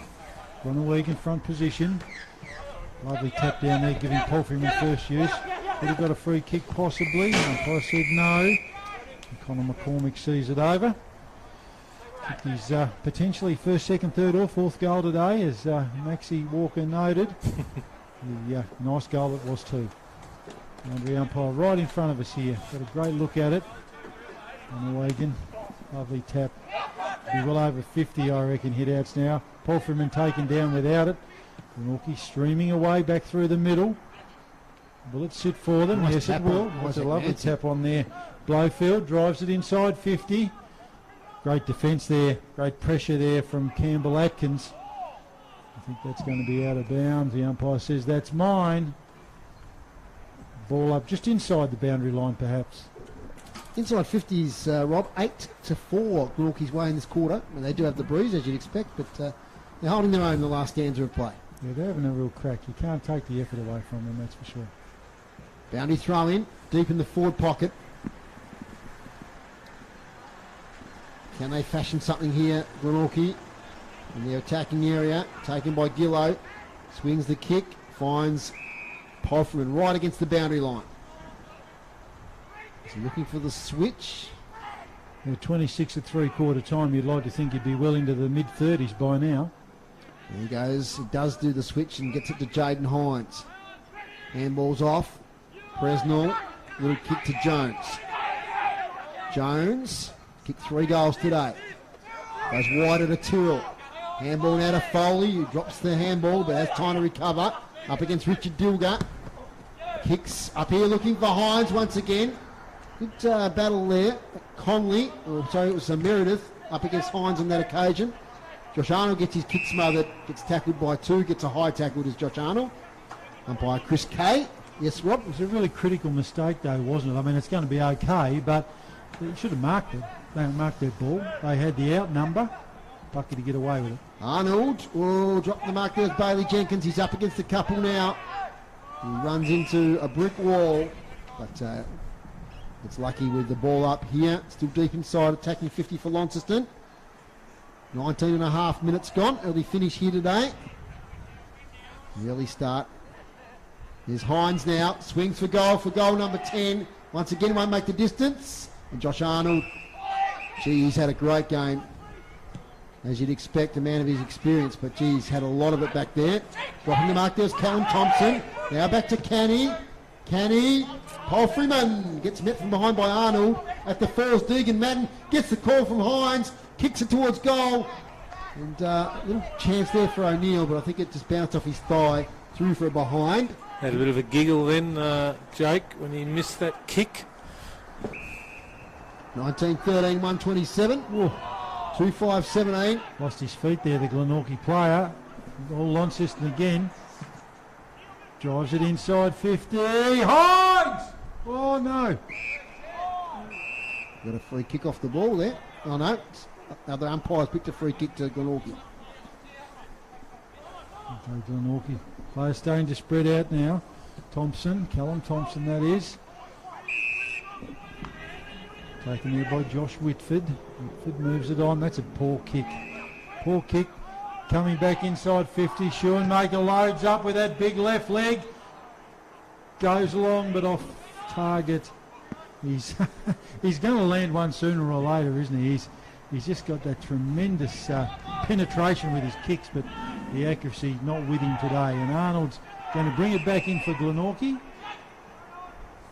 As Dave Moore said, he's been very, very good back there today, bringing some leadership to his young team. Launceston regather. Going to head inside again in the direction of Hines. Hines outnumbered. Glenorchy going to work that out. No, they're not. The pressure from Launceston is just terrific. Launceston play their tackle without the footy. It's going to come away. Arnold's legged, and I think he's going to get a free kick there. No, I think he's pinged him for holding it. Oh. Yeah. Gee whiz. Try to escape the contest, and I think it might be out here. Max, that young Deegan Madden. Yes, it is. Yep. Handball off to Riley. Riley sets out for Hines. Shoves an opponent out of the way. Can't take the mark. Isaac Height with the snap. Falls a bit short. Groenewegen keeps it in. They should rush it through here, and they do. Brady Simpson. 19-15, 129 to 2-5-17. So they've kicked one goal, 5 in this quarter. How often do you see someone when they're going for their 10th? It just hangs on and on and on, doesn't it? It does. Oh, gee, Sam Foley did well there. Got in the way of Bailey Jenkins. Jenkins follows up though. We'll probably see it out of play right in front of us here in the Windsor Function Centre. 22 minutes gone. Might be a long quarter with one goal kicked each. Probably just another couple minutes of play left. There's some wispy cloud obscures the sun here now at Windsor. This cools the temperature even more. Hunter Wright wins the tap, but ends up now with Cowley. Slams it inside 50. Roach is back there. He'll get there first. No, Riley does. Callum Thompson, nice handball. The advantage of weight. What can they build here, Glenorchy? Nothing, as they just turn it over to Foley. 45 kick, spots up Hines with outside 50. He's going to get inside 50 now, though. And the pass is marked by Thompson, who's had a really good second half of this game as Callum Thompson. And the Blue Boots gets it to Arnold. Further now to Richard Dilger. Dilger by foot. Got a nice lead coming at him there. And Isaac Manson, we've called him, as Dave said, probably one of their better players today. Mark's taken inside the boundary line there by Luke Nicholson. Promising build-up, back to Dilger. Next kick's going to be the one. It's bounced in front of the leading Glenorchy forward. He's going to move it back out to Manson. Back inboard there to Whitford. Kicks to a contest. Arnold. Long ball inside 50. Blues with the poise. That's just terrific play there. Presnell. Yeah, Presnell looks like he's been playing the game for 100 games. He's not in the early part of his career. Marked at half back by Launceston. We're now nearly at 24-minute mark. I reckon we've got a minute left at most. With only the couple of goals kicked, as I mentioned. So Glenorchy have finished the game fairly positively. They've shared the inside 50s 9 apiece. We need to get you over the line here, Foz, with Jade Nines. He's been teasing you. Yeah, he has been. Jason's got the camera ready over there for this 10th goal. But I'm not sure whether we're going to get it. We'll wait and see. It's the boundary throw in. Kick forward there by Matthew Dilger. Sits at half forward, Schoenmaker. Now here's a chance. So there's a whistle back on play. No advantage, but it is going to be a Glenorchy free kick. So, chance to put on their third goal. With the breeze behind him. I think it was deemed a throw, wasn't it, by Schoenmaker? Yeah. Like he just had it like they did the old volleyball pat, or whatever you call it. Isaac Manson. Spike. Isaac Manson, for me, is in the top 5 for Glenorchy today. Yeah, he's been really good, hasn't he? He's presented well. And this would tap will cap off a pretty good day. Got the breeze behind him, over his right shoulder, over the 50-metre line, kicks for goal, and has kicked it. Well done, Isaac Manson. Their second goal for the last quarter for Glenorchy. They move on to 3-5-23. Launceston 19-15, 129. It looks like they're going to win the last quarter, Max. Yes, absolutely. They've finished really strongly. And like Chris said at three-quarter time, the coach was positive, reinforcing positive messages, and that's the way to go. Like 20, 30 years ago, you might have ranted and raved and called them all the names under the sun, but you just got to get some positives out of it, which... You want effort, don't you? The players, I mean, their skill level might not be the same as Launceston, but you want the effort. Yep, you can't say that they haven't tried. They have, but the quality of their foot skills and their decision making isn't up to the standard of what Launceston are. Hunter Wright and Gronowagon do battle again and probably split that one. He's been good in there, Hunter Wright. He's battled away. Launceston want to move this forward quickly to give Hines a shot at it. Cowley onto that left foot, sits it inside 50, but he's kicked it straight to the spare. It's chopped off beautifully there by Blake Waite. Waite by foot out to Simpson. Simpson's got it all in front of him. The next kick's going to be the one because Launceston have chopped off the lanes. He's going to go back inboard. Oof. It's been picked. It's been picked off. Waite butters up though and saves the day. Kept in play there. I think that was Conley has taken that. Brown, I think. Brown, sorry. They look alike, those two. Left me glasses in the car. Brown long up the boundary line.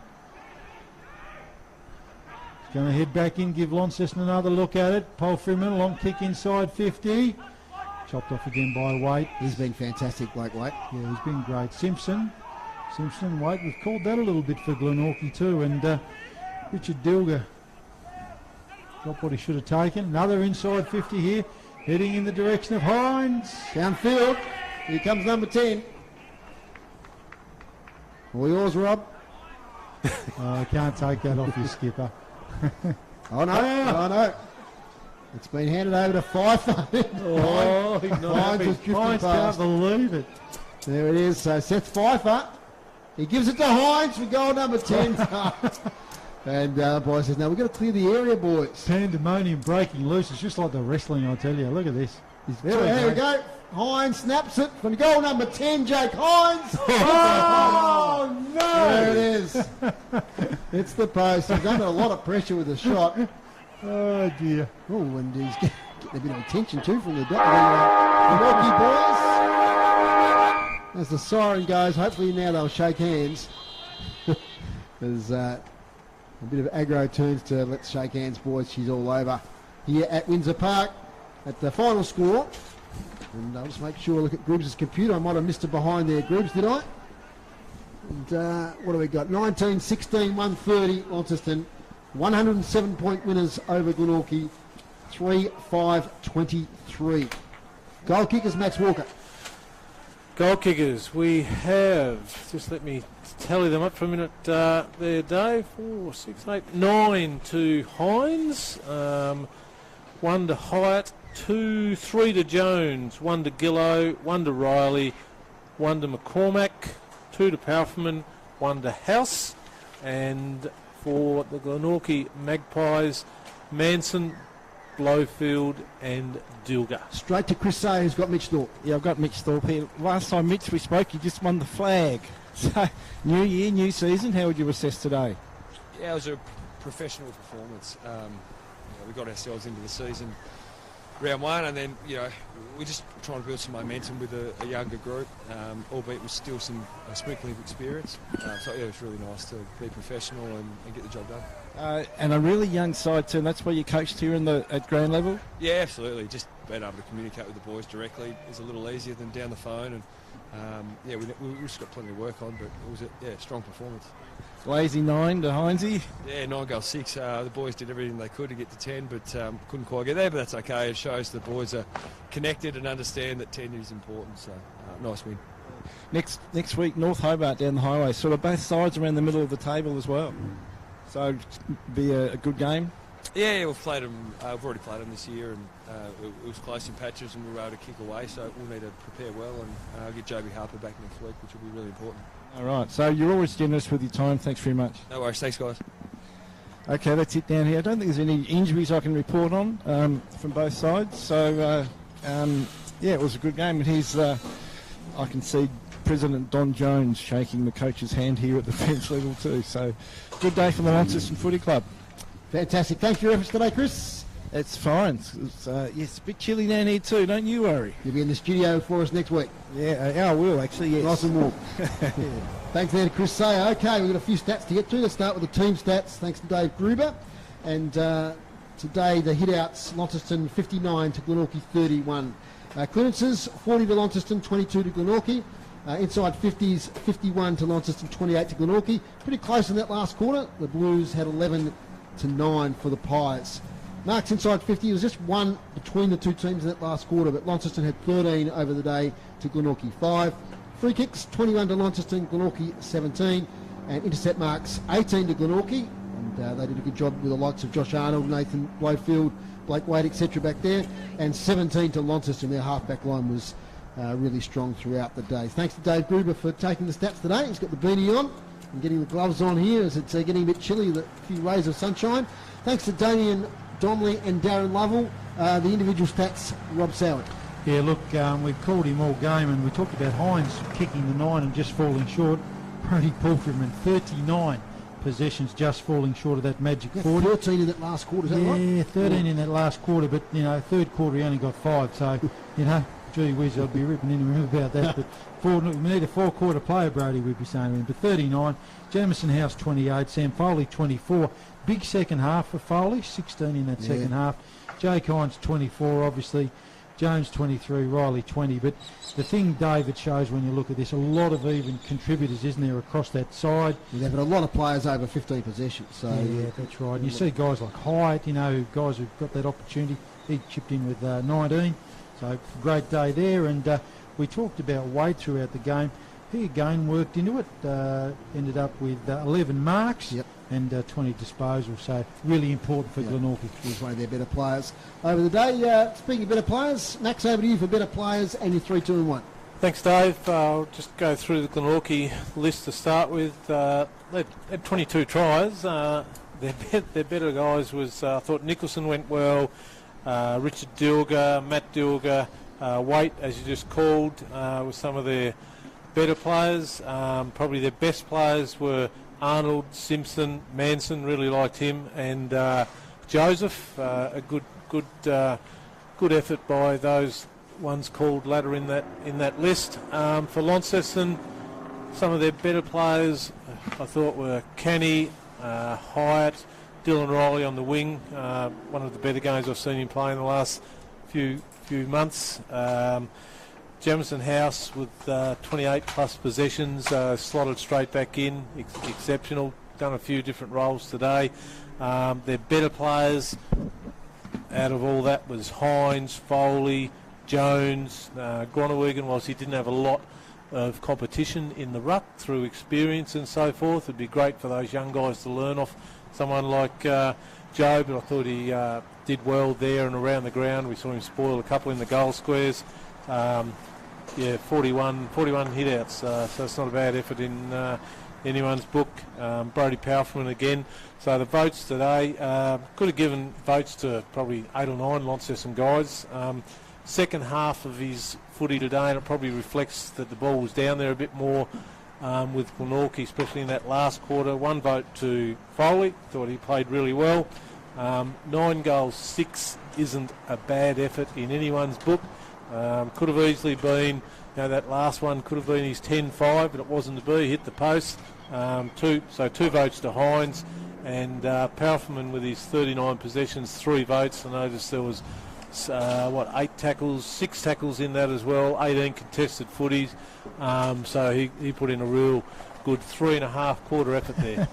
Fantastic, yeah. A good team effort from the Blues, and as I said, Mitch Thorpe, well, as you heard from Mitch Thorpe, he's very happy with the team today, and they're off down to North Hobart for next week. Our game for a broadcast next week will be North Launceston versus the Tigers from 5 to 2. We're looking forward to that one, and that could be a preview of some two of the finalists coming up Rob, thanks very much for joining us this afternoon. Thanks, You're Dave. back with us on deck next week. Absolutely, very much looking forward to it. Thanks, Dave, and yeah, great day for footy, and Blues too good, but plenty of green shoots for Glenorchy. Max, thanks for being with us, and we'll see you next week for the big game at Utah Stadium. Yep, looking forward to it, Dave. Thank you to everyone, listeners and viewers. Been fantastic. Hasn't been the warmest of days, but look forward to being inside next week. Thanks to Dave Gruber on stats. Great job as always. Thanks to Chris on the boundary. And thanks to Jason on the camera this afternoon. Doing a great job getting the stream to air. Gets a round of applause there in the box. And thanks to Chris Paul in the studio. We've got a few big weeks coming up of broadcasts, so we look forward to that. That's all from us here at Windsor Park. The final score was Launceston 19-16-130, defeated Glenorchy 3-5-23. Bye for now. This sports broadcast is brought to you by Elgas. For all your... Great job, boys. Yeah. Learning one today, Noel Green, didn't we? We did. Well, we sing.